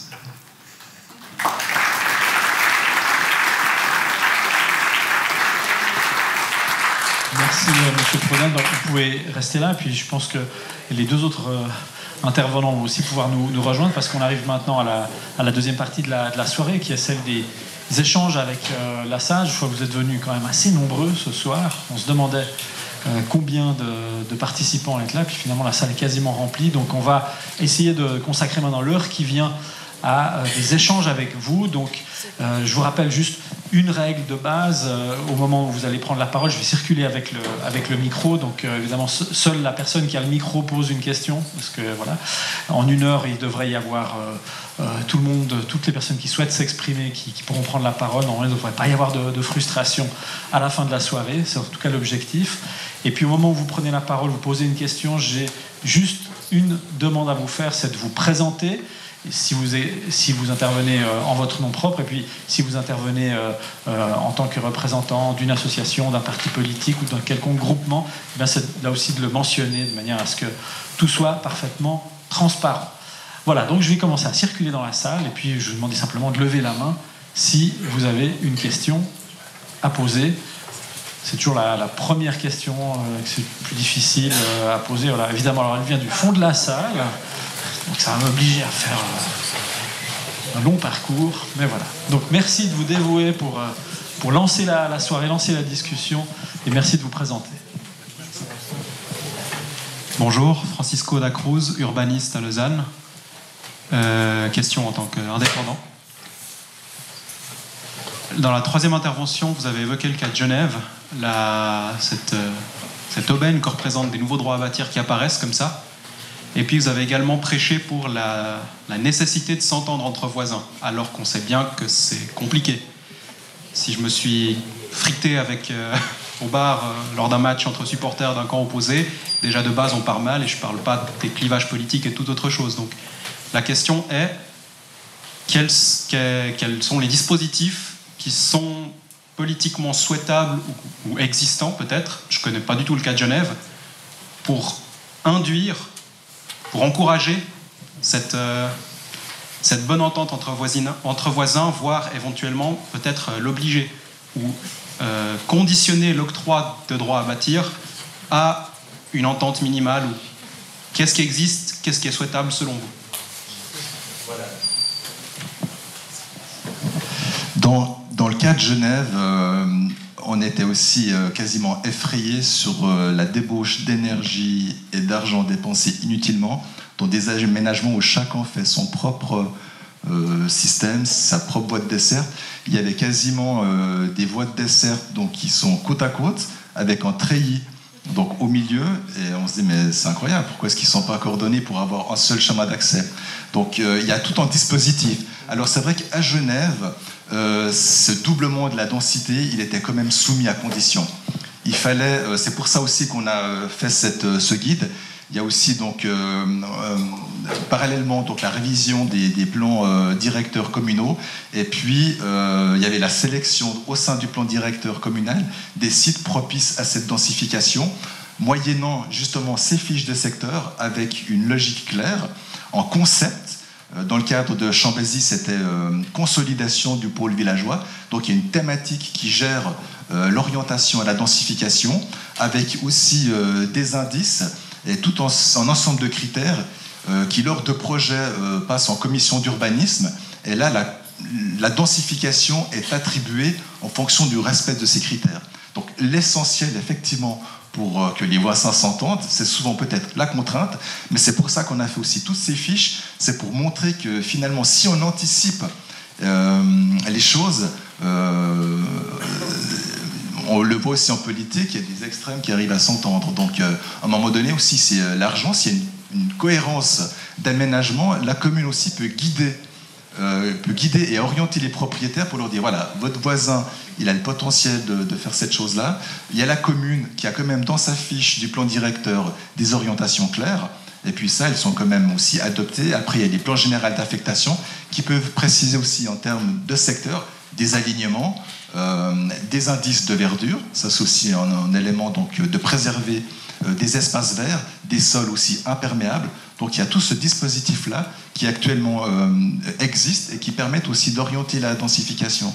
Et cette prise de conscience, effectivement, c'est de montrer que le travail aussi sur ces 3 échelles, c'est que le propriétaire et puis le mandataire qui est au service du propriétaire consulte ces documents. Donc il y a obligation au préalable d'aller quasiment au service de l'urbanisme et puis voilà, quelles sont les conditions pour que je puisse densifier.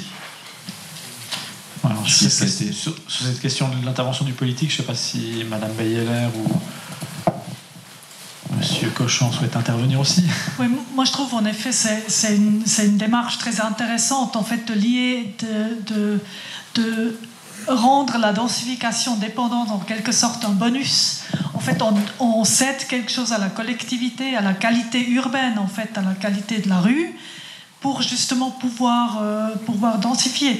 En même temps, je pense qu'il y a peut-être d'autres leviers, parce que la voiture, c'est un problème, les places de parc sont un problème, la densification, si elle est souhaitée par les propriétaires, il faut aussi trouver des solutions pour les places de parc.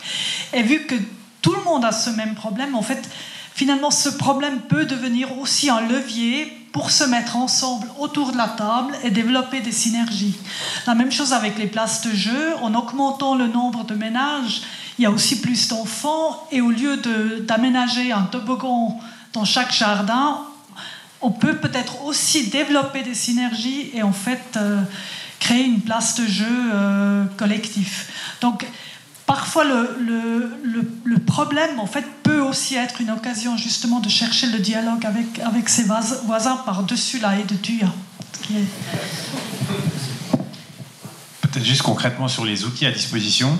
Je pense qu'il y en a un certain nombre qui sont à inventer, parce qu'aujourd'hui, c'est ce qui a amené notamment la réflexion qui a été présentée. On a beaucoup de bonus qui sont, vous êtes meilleur énergétiquement, vous avez droit à 5% de plus de surface. Et finalement, ces logiques qui sont des logiques quantitatives ont leurs limites. Donc, il s'agit pour moi de réinventer ce qui va accompagner finalement un plan d'aménagement, si un PGA ou un PPA, et de se dire... Mais voilà, est-ce qu'on n'a pas des règles différentes selon l'échelle d'un projet, s'il concerne 2, 3, 4 propriétaires? C'est accepté, pour moi c'est vraiment important qu'on n'a peut-être pas toutes les règles et toutes les tabelles qui sont écrites comme ça, noir sur blanc, chiffre par chiffre, puis on peut tout calculer si le voisin il n'a pas eu 1 mètre carré ou de plus. C'est que faire du projet, c'est pas appliquer des contraintes. Et on a besoin de faire du projet. Et donc on a besoin d'avoir une forme de subjectivité ou de marge de manœuvre pour travailler, trouver des compensations. Je sais pas, on pense à la mobilité, si tout à coup avec 3 ou 4 parcelles, on se dit, voilà, la parcelle du bout, ils sont peut-être d'accord avec un chemin piéton, une desserte de livraison, d'avoir une voiture qui est stationnée un petit peu devant. À ce moment-là, le projet prend un autre sens. Sauf que ce genre de choses, ça peut pas se préméditer dans des schémas. Ça ne peut pas que ça peut s'esquisser, on peut trouver des figures, mais ça demande de la réactivité. Et ça, je crois que c'est un grand défi pour toutes les planifications. C'est comment est-ce qu'on laisse la place à faire mieux que ce qu'on a imaginé avant. Merci. Est-ce qu'il y a des mains qui se lèvent? Je sais que, pour poursuivre, c'est que la zone villa, on a affublé de beaucoup de défauts. Les propriétaires de villas sont quasiment responsables du mitage du territoire. Est-ce qu'aujourd'hui il existe une vraie pression politique globalement, hein, on a parlé du cas de Genève où il y a beaucoup d'endroits où la zone villa, la pression politique veut carrément supprimer la zone villa pour la remplacer par des barres d'immeubles. Est-ce que c'est pas dans l'intérêt finalement quelque part des propriétaires de villas d'inventer eux-mêmes leur densification pour éviter de se retrouver confrontés à une vraie pression politique, alors cette fois beaucoup plus forte? En fait, je ne pense pas qu'on peut décréter la densification douce en fait, dans les quartiers de maisons individuelles. En fait, je pense que c'est beaucoup plus intéressant justement de considérer le propriétaire comme un partenaire et de l'impliquer en lui montrant en fait quel est son intérêt de densifier sa parcelle. Et en fait, je vois juste dans mon travail que les choses sont en train de changer très rapidement, parce qu'il y a peut-être 3 ans, on devait encore vraiment expliquer quels pouvaient être les avantages au niveau individuel du propriétaire d'une densification, de la création d'un deuxième logement. Aujourd'hui, c'est acquis. En fait, avec la révision de la loi sur l'aménagement du territoire, en fait, la conscience que les parcelles deviennent de plus en plus rares, en fait, les propriétaires sont parfaitement au courant quel avantage la densification peut leur amener. Donc, je pense que c'est beaucoup plus intéressant pour une commune, pour un canton, en fait, de travailler avec les propriétaires et de développer justement des solutions communes. Et bon, il ne faut pas oublier que la propriété en Suisse, elle est protégée par la Constitution. Et je pense que ça, même à Genève, en fait, c'est quand même... On voit que les projets où on essaye justement d'obliger les propriétaires de faire quelque chose contre leur volonté, en fait, c'est pas là où on fait les plus grands progrès non plus. Est-ce que quelqu'un d'autre souhaite prendre la parole? Voilà, une main qui se lève, monsieur. Bonsoir, Thomas Friberg, architecte à Vevey. Je trouve très intéressant le propos au sujet des places de voiture, parce qu'en fait, ces processus de densification sont souvent un peu bloqués par les règlements qui ne sont pas encore totalement adaptés à cette nouvelle philosophie, qui exige souvent un nombre de places, genre 2 places de parc pour une unité d'habitation. Et quand on veut proposer... vous dites vous-même, les propriétaires sont souvent convaincus du processus de densification.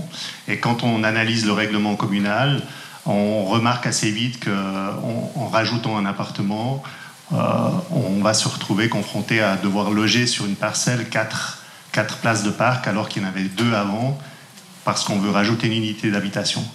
Et là, comment est-ce que dans vos démarches, parce que là le partenaire à convaincre devient plutôt la commune pour engager une modification au niveau du règlement de construction pour pouvoir amorcer ces processus de densification douce.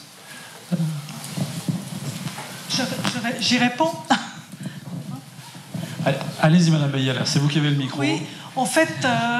La question des places de parc, elle est centrale à la densification douce. En fait, aujourd'hui, parfois dans ces maisons où il y a 2 personnes qui habitent, en fait, ils me disent, mais il y a 2 midis par semaine où il y a 8 voitures chez nous, parce qu'on a 3 enfants. Ils viennent tous manger 1 midi, 2 midis par semaine avec leurs compagnons, compagnes. Chacun a une voiture, donc ça fait 8 voitures à parquer. Donc si maintenant on ajoute en fait encore un logement, donc on s'imagine bien ce que ça représente. Dans cette idée-là, il est évidemment très important comme ça a été dit dans la présentation de M. Cochon, de bien cibler où la densification peut faire sens, parce qu'elle ne fait pas sens partout. Elle est clairement liée aux liaisons des transports publics, à la mobilité douce. Donc il faut avant tout cibler en fait la densification dans ces périmètres-là. Par exemple, à Villars-sur-Glâne, où on a fait le projet pilote de Métamorphose, la commune s'est engagée en fait qu'il n'y ait pas une seule maison individuelle à une plus grande distance que de 500 mètres d'un transport public. Donc dans un contexte comme ça, effectivement, densifier fait vraiment sens. Et puis effectivement, il faut peut-être développer. C'est pas toujours les propriétaires qui aimeraient pas créer des places de parc. Moi, quand je suis confrontée avec des propriétaires privés, j'ai plutôt l'impression qu'ils ont envie d'augmenter le nombre de places de parc. C'est pas uniquement les communes qui obligent les propriétaires de créer plus de places de parc, mais effectivement c'est vraiment un enjeu majeur en fait de la densification douce. Et puis je pense pour l'instant il n'y a pas de solution unique, mais c'est des modèles à développer. J'ai un petit exemple, j'ai illustré avec un petit exemple, c'est qu'en fait même si on est obligé de faire peut-être 2 places de parc par logement, mais ça dépend de quelle manière on les fait. Parce qu'il y a une place de parc qui peut être en bitume, dans un garage, avec un couvert, ou finalement un endroit où potentiellement on peut mettre une place de parc si on en a vraiment besoin. C'est-à-dire dessiné sur un plan, mais en fait ce sera une cour ou un espace de gravier. Nous on a l'occasion de faire... Alors c'est à Lausanne, dans le quartier de Chailly, mais il y a quand même la réglementation du plan général d'affectation lausannois, qui s'appelle encore comme ça, qui n'est pas vraiment limitante pour la question des places de parc.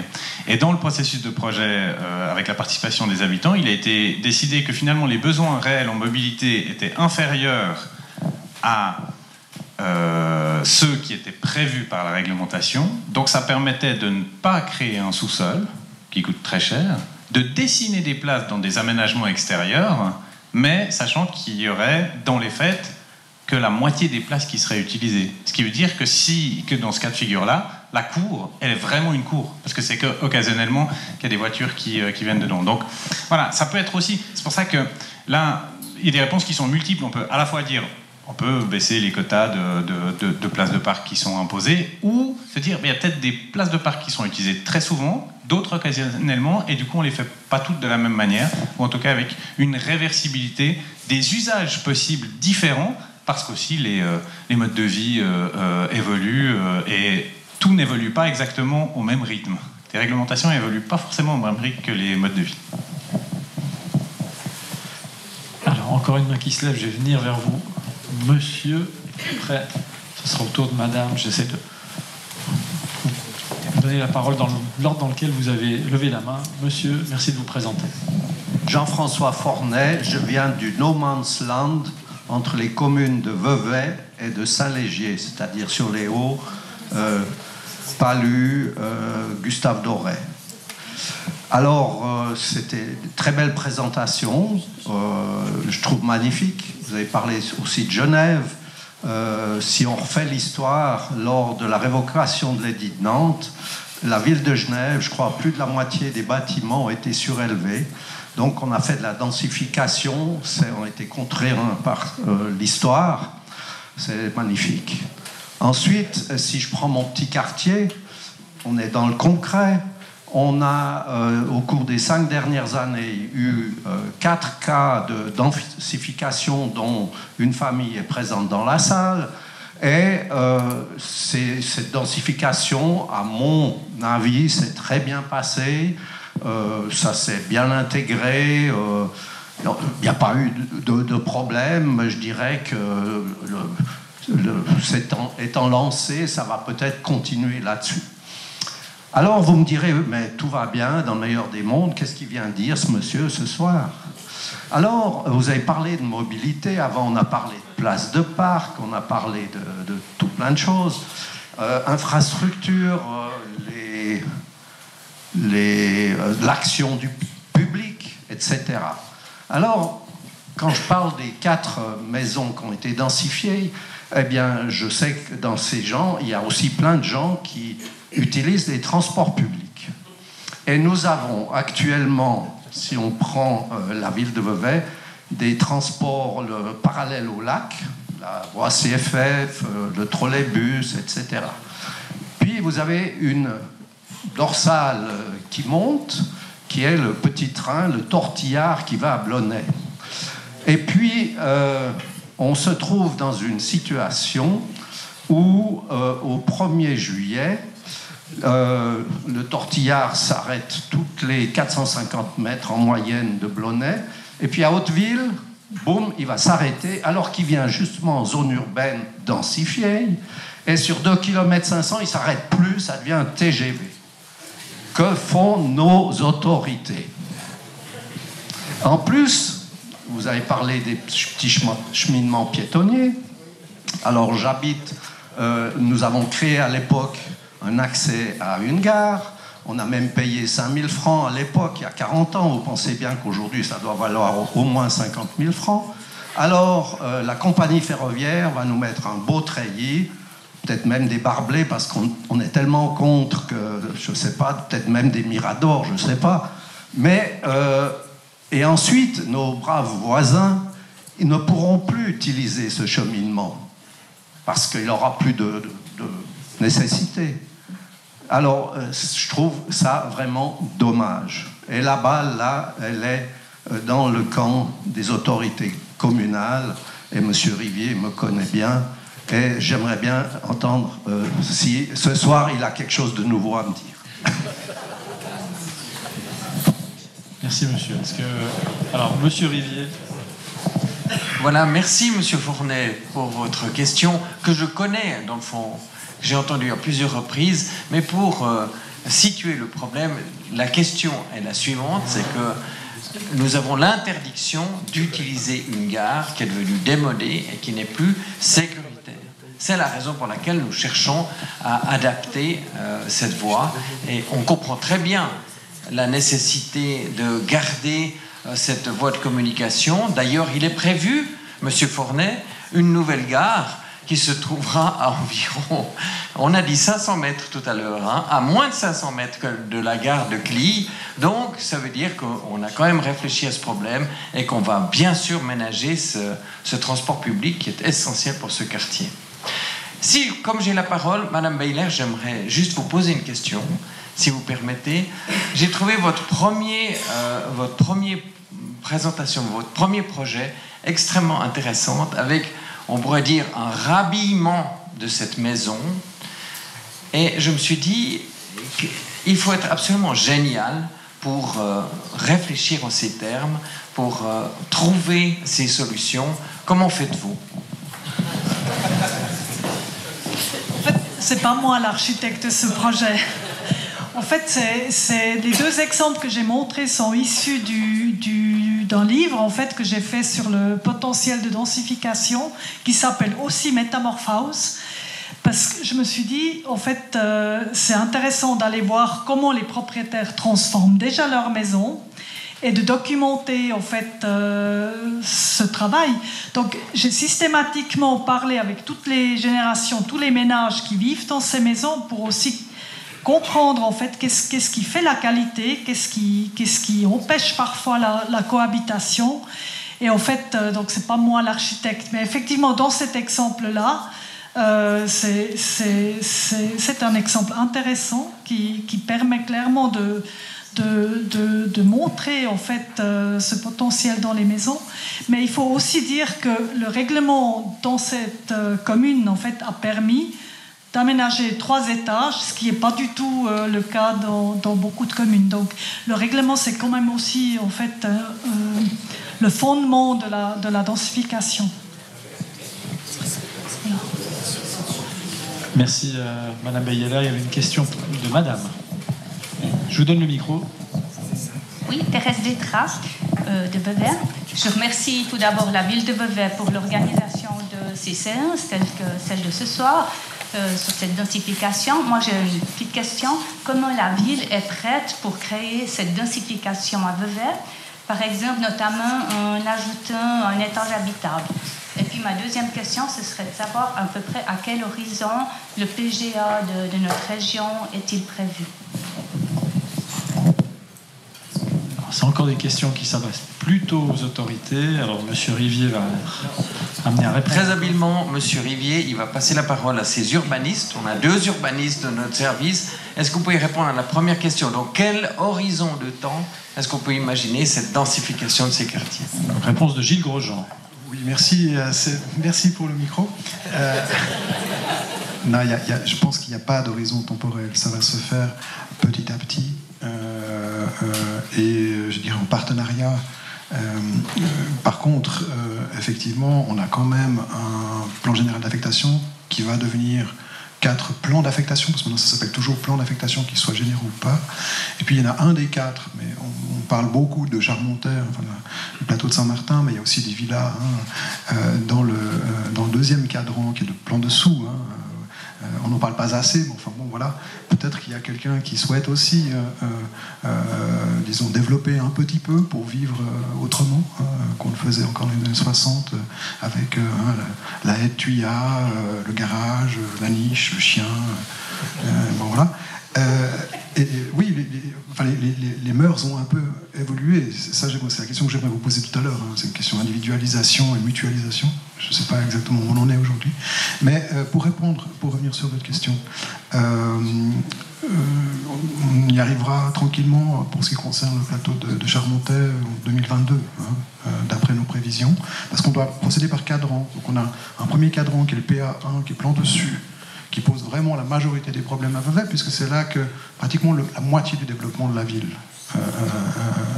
est envisageable. 2000 à 2500 habitants, en fin de compte. Sur les 5165, le plafond fixé par le canton, qu'on ne veut pas absolument atteindre, on s'entend bien, mais c'est le plafond fixé par le canton. Donc on voit que dans un quart de Vevey, il va y avoir la moitié du programme, quoi, grosso modo. Bon, voilà. Et puis ensuite, il y a plan dessous, et puis la vieille ville. Mais donc le dernier cadran, c'est le PA4. L'intérêt pour nous, en définissant ces 4 cadrans, c'est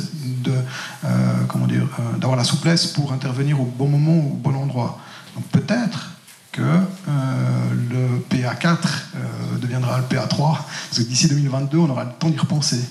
D'accord ? C'est aussi ça l'avantage, la souplesse. Donc en gros, on pourrait faire PA1, PA2, PA4, PA3 par exemple, parce que le PA3 c'est la vieille ville.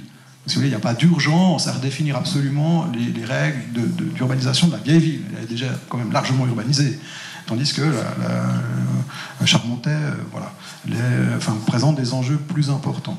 Donc peut-être plus tôt que je ne vous le dis. Donc aujourd'hui, pour vous répondre nettement, c'est prévu 2022. Et puis peut-être ce sera un peu avant, parce que peut-être on va intervertir. On ne sait pas encore, c'est en discussion. Donc voilà, c'est un secret que je vous dévoile. Mais voilà, ça me semble logique. On va y réfléchir, mais la décision n'est pas prise.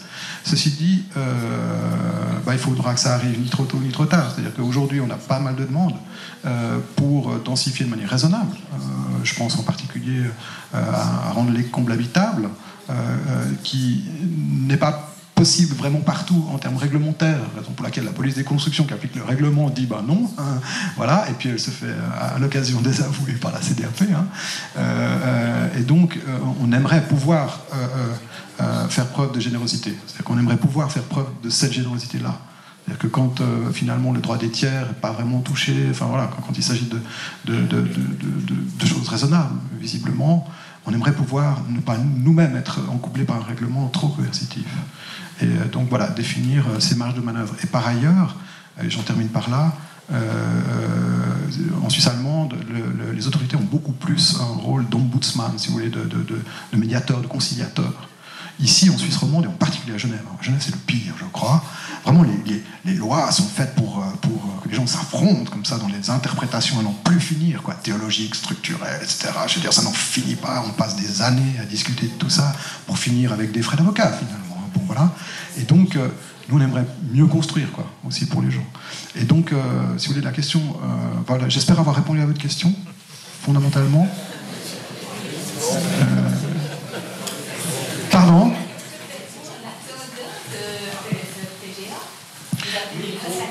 Alors, je vais laisser peut-être cette fois-ci le municipal répondre, parce que ce qu'on fait pour l'instant, c'est respecter le règlement. Vous voyez, c'est un peu ça le souci. J'ai pas compris la question. Est-ce que vous pouvez reposer votre question ? Je donne le micro, comme ça les choses.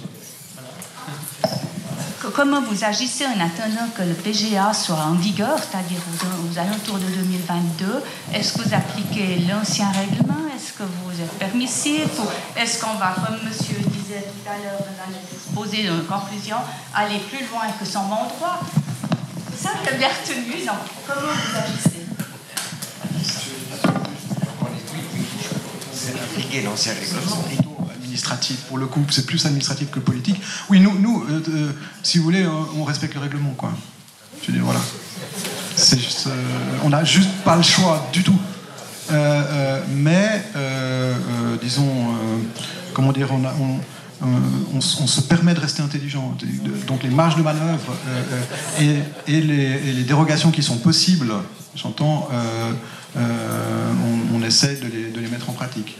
Mais je vous le concède, hein, pour parler de la bonne personne, M. Sergio D'Acosta est très rigoureux et applique le règlement. Ma foi, les règlements sont faits pour être appliqués.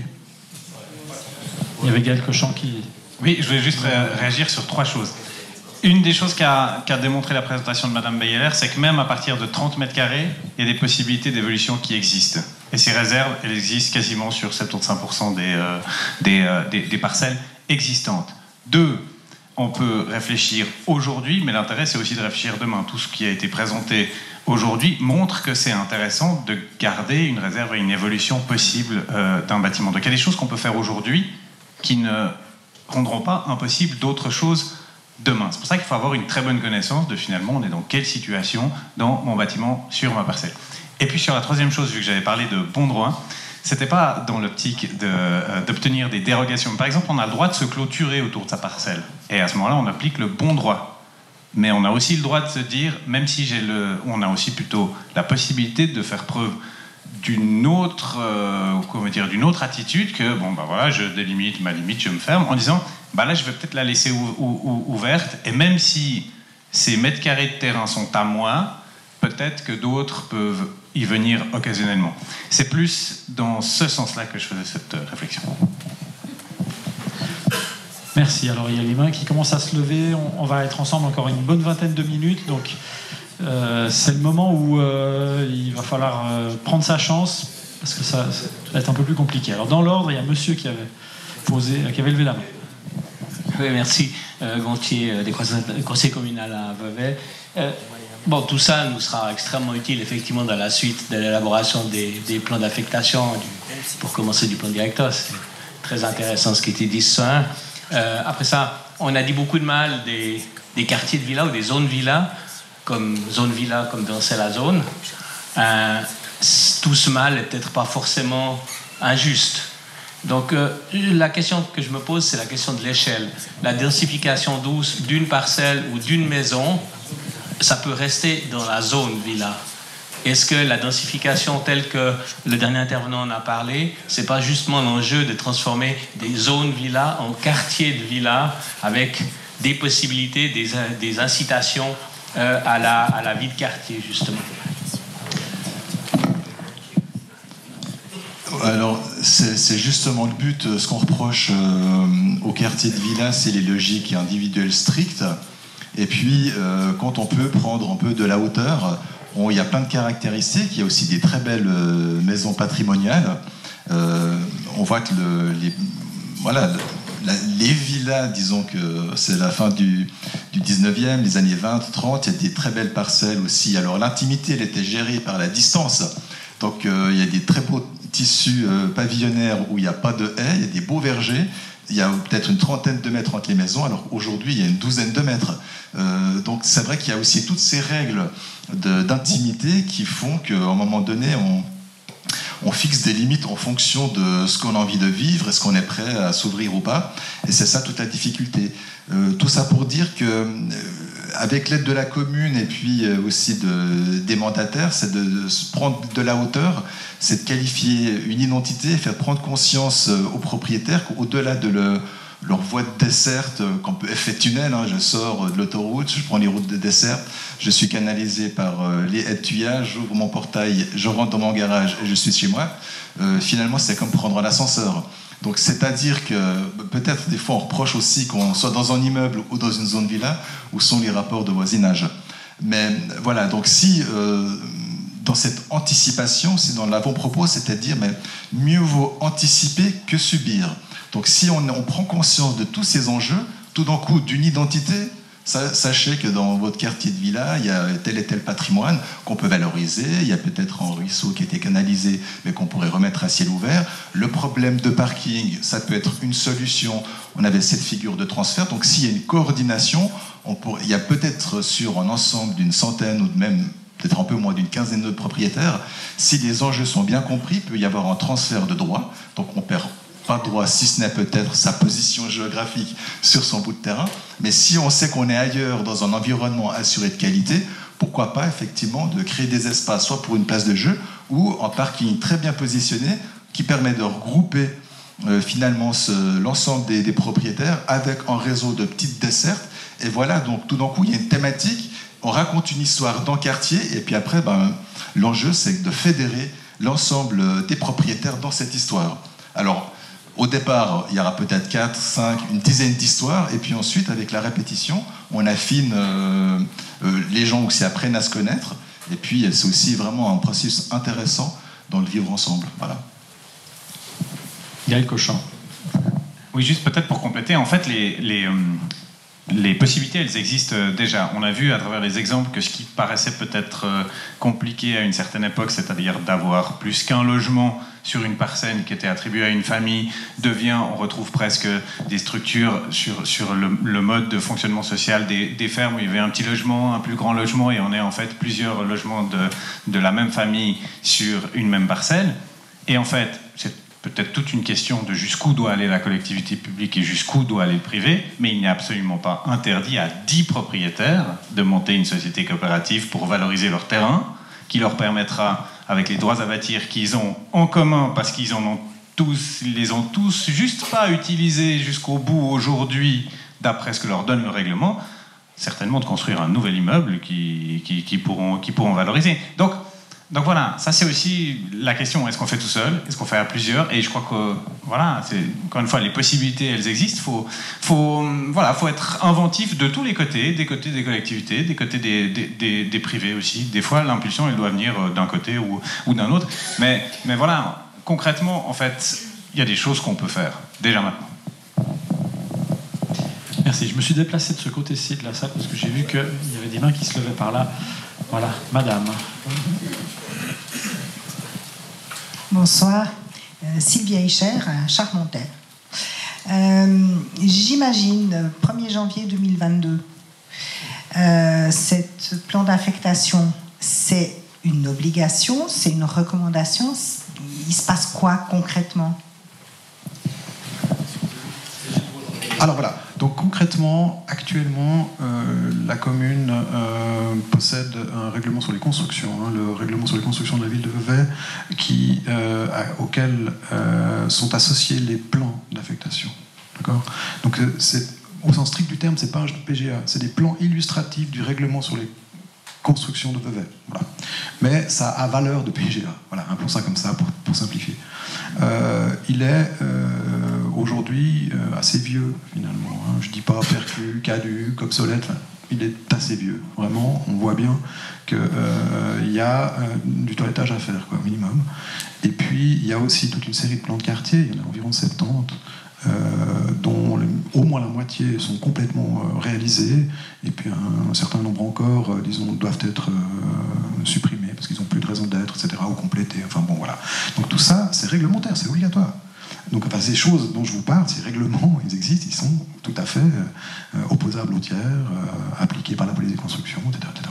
Et donc, comme ils sont quand même plus vraiment adaptés à toute une série de situations, bien, il va falloir qu'on en fasse des nouveaux. Donc c'est bien ça qu'on fait. Donc ce sera tout à fait réglementaire, donc obligatoire ou restrictif surtout, limitatif, parce que le règlement il limite surtout, il empêche de faire plus que ceci ou plus que cela. On n'a pas le droit d'obliger les propriétaires à construire, par exemple. Voilà. Enfin voilà, jusqu'à présent en tout cas. Voilà. Et donc oui, ce sera réglementaire. Maintenant, toute la question, elle est de savoir comment on définit les marges dans le règlement. Quelle est la marge d'appréciation ? Et puis c'est un peu ça dont on parle ici. Et puis pour définir ces marges, on a besoin de savoir aussi, pour ça je parle un peu de la mutualisation, est-ce que les gens ont toujours envie maintenant de garder absolument les poubelles chez eux ? Est-ce qu'ils ont vraiment envie d'avoir la voiture à l'intérieur de la parcelle ? Est-ce que tout ce qu'on voulait absolument avoir chez soi, derrière la tuyère en 60, c'est encore valable en 2020, 60 ans plus tard? Je ne crois pas. Je crois qu'il y a pas mal de choses qui ont changé. Il y a des choses qu'on souhaite, disons, ou externaliser, ou mutualiser, etc. Et puis il y a d'autres choses auxquelles on tient absolument, qu'on peut garder chez soi, individuellement, etc. Jouissance parfaite et exclusive. Alors il faudrait savoir, justement, qu'est-ce qu'on met dans quel registre. Je ne dis pas il faudrait savoir comme une leçon, je dis ça, il faudrait qu'on se pose tous la question, parce que c'est ça qui va nourrir nos travaux avant tout, sachant que nous on cherche les latitudes qui permettent de faire évoluer, notamment Charentais, mais enfin voilà, les quartiers de villa, on espère qu'il y a, enfin j'ai vu il y a des gens des autres communes qui ont les mêmes problèmes, en fin de compte, pour que ça se développe, je dirais tranquillement, quoi.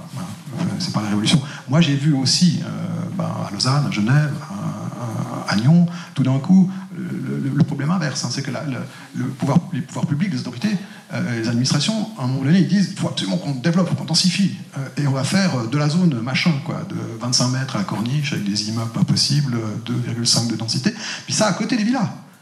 Donc vous êtes dans le quartier de villas, vous êtes ça à côté, merci, quoi. Ça, c'est le pire. Donc on aimerait faire progressif. Voilà.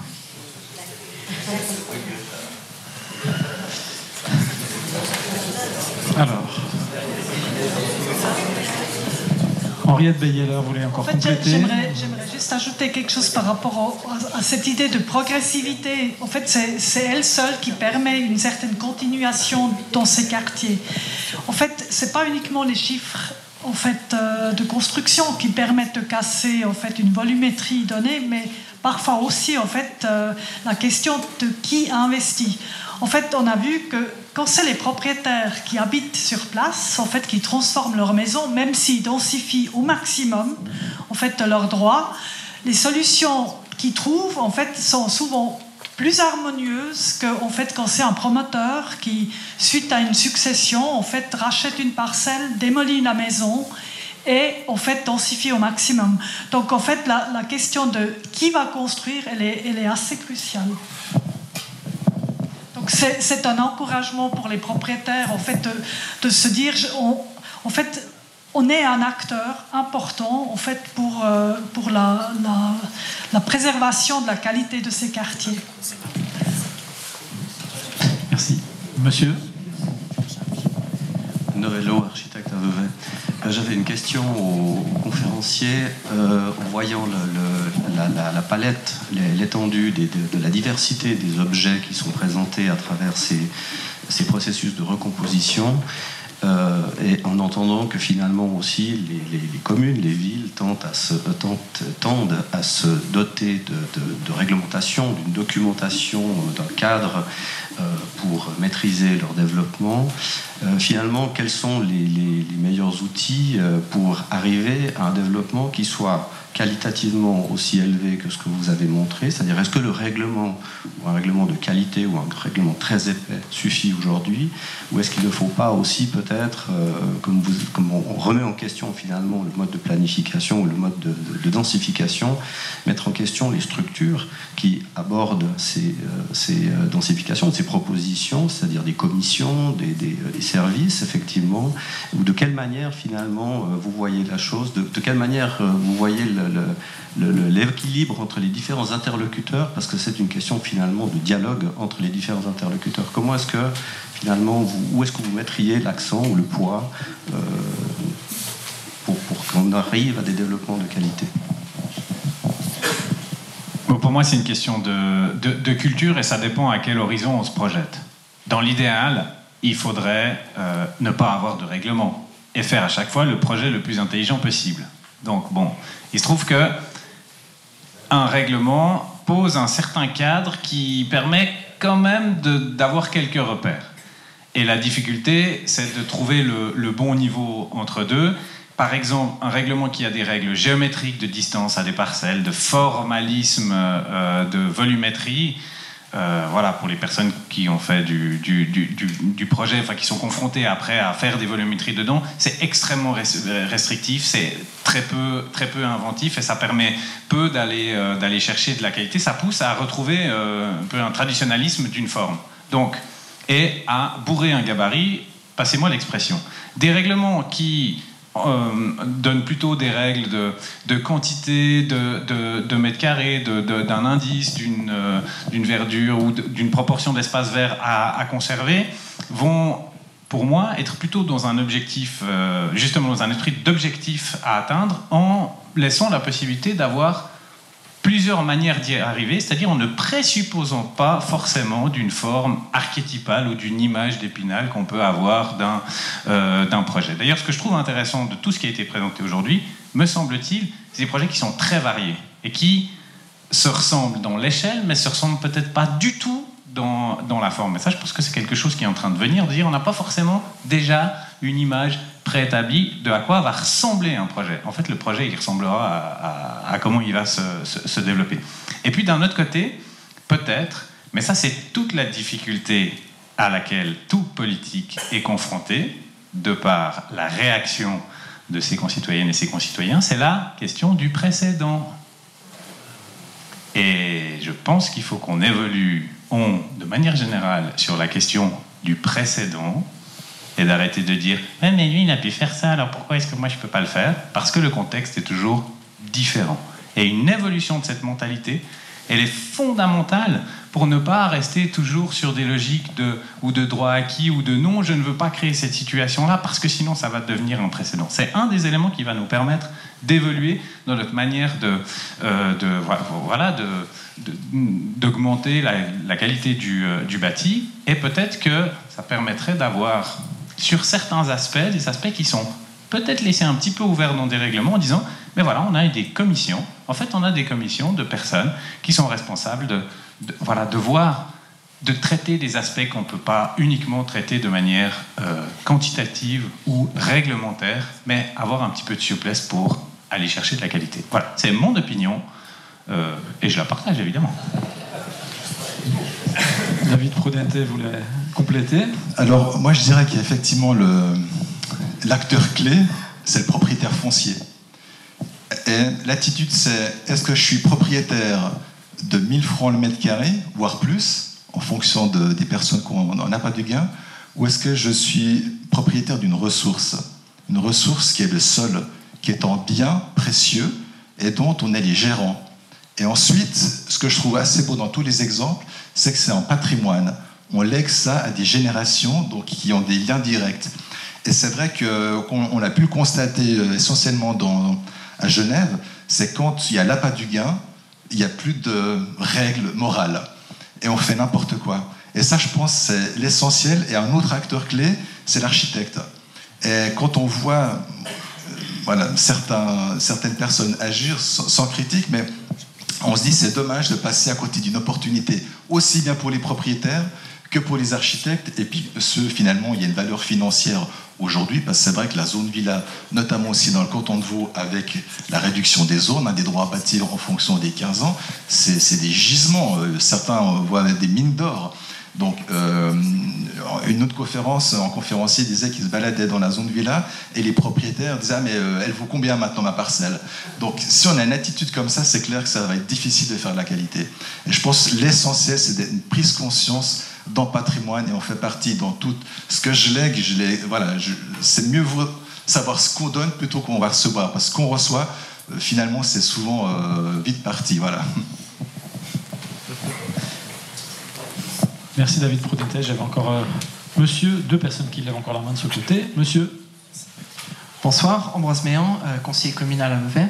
Donc en fait, notre territoire à Vevey est très peu délimité avec les autres communes avoisinantes. Et quand on pense à une réflexion globale sur un quartier, c'est vrai qu'on se retrouve souvent à avoir une zone villa qui est un peu à cheval sur deux communes. Ces communes n'ont pas forcément les mêmes règlements, et elles n'ont pas forcément non plus les mêmes visions et ambitions pour le futur. Donc est-ce que vous avez eu dans vos projets divers dans le passé un cas un peu similaire où vous avez travaillé sur une zone qui était à cheval entre deux communes, et comment est-ce que vous avez concilié ces deux autorités pour justement avoir une vision qui est harmonieuse dans toute la zone? Alors, Alors justement maintenant avec la révision, donc on a accepté la LAT, donc elle a été approuvée en 2014. Aujourd'hui donc avec la révision, donc la 4e révision du plan directeur cantonal aussi, il y a l'obligation maintenant, en fait il y avait des plans directeurs donc par commune, et maintenant donc on a rajouté en échelon, il y a des plans intercommunaux. Donc les plans directeurs intercommunaux assurent justement cette cohérence. Et c'est maintenant, toutes les communes sont appelées à renouveler donc le PGA.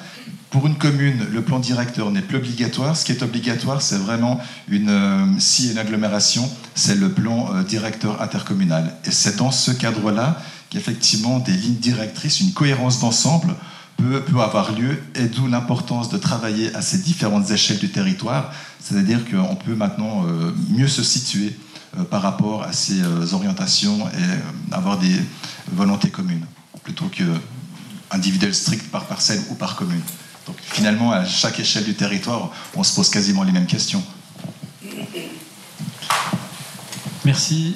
Monsieur qui levait la main. Écoutez, Fousselor à Vevey, j'avais exactement la même question que monsieur devant moi a posée. Alors voilà, on a répondu. Alors, est-ce qu'il y a un plan général intercommunal qui est adopté dans le cadre de Vevey? Ou à Vevey Agglo, avec Montreux ou... Merci pour cette question. En fait, le canton de Vaud a initié ces plans intercommunaux, mais ils ne sont pas encore du tout mis en œuvre. C'est d'ailleurs très compliqué. Et nous travaillons actuellement, la commune de Vevey travaille à ça. Et en ce qui concerne les projets agglo, donc qui dépassent les plans intercommunaux, par exemple pour Vevey, nous cherchons à développer un projet agglo qui englobe des communes de Châtel-Saint-Denis, parce qu'il y a une espèce d'unité aussi liée à l'histoire. Je vous rappelle que le canton de Fribourg voulait absolument avoir son débouché sur le Léman, il ne l'a pas eu. Mais en attendant, il y a toujours une relation naturelle entre la région de Châtel-Saint-Denis et Vevey, et de sa région. Donc oui, on travaille à ces projets agglo. On a beaucoup parlé, parce que vous savez que c'est en lien aussi avec des débouchés par rapport à la Confédération. Si on arrive à faire aboutir un projet agglo avec de bons projets, on peut s'attendre à avoir un financement de la Confédération. Mais encore, faut-il y arriver, et c'est énormément de travail. Alors on est en route. Merci Monsieur Rivier. Je vois qu'on est arrivé en termes d'horaire à l'heure à laquelle on avait prévu d'en terminer. Je veux juste m'assurer qu'il n'y ait pas de grosse frustration. Si quelqu'un veut absolument encore poser une question, c'est encore possible. On a encore une petite marge de manœuvre, mais comme je vois que personne ne lève la main, je voulais remercier les 3 conférenciers. Je vous demande de les applaudir encore une fois.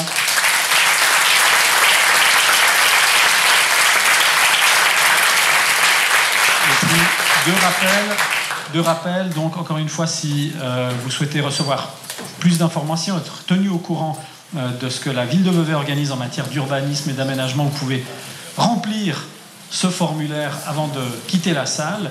Et puis, on vous invite à nous rejoindre pour partager le verre de l'amitié au caveau Saint-Martin. Voilà, et de toute façon, quoi qu'il en soit, bonne soirée.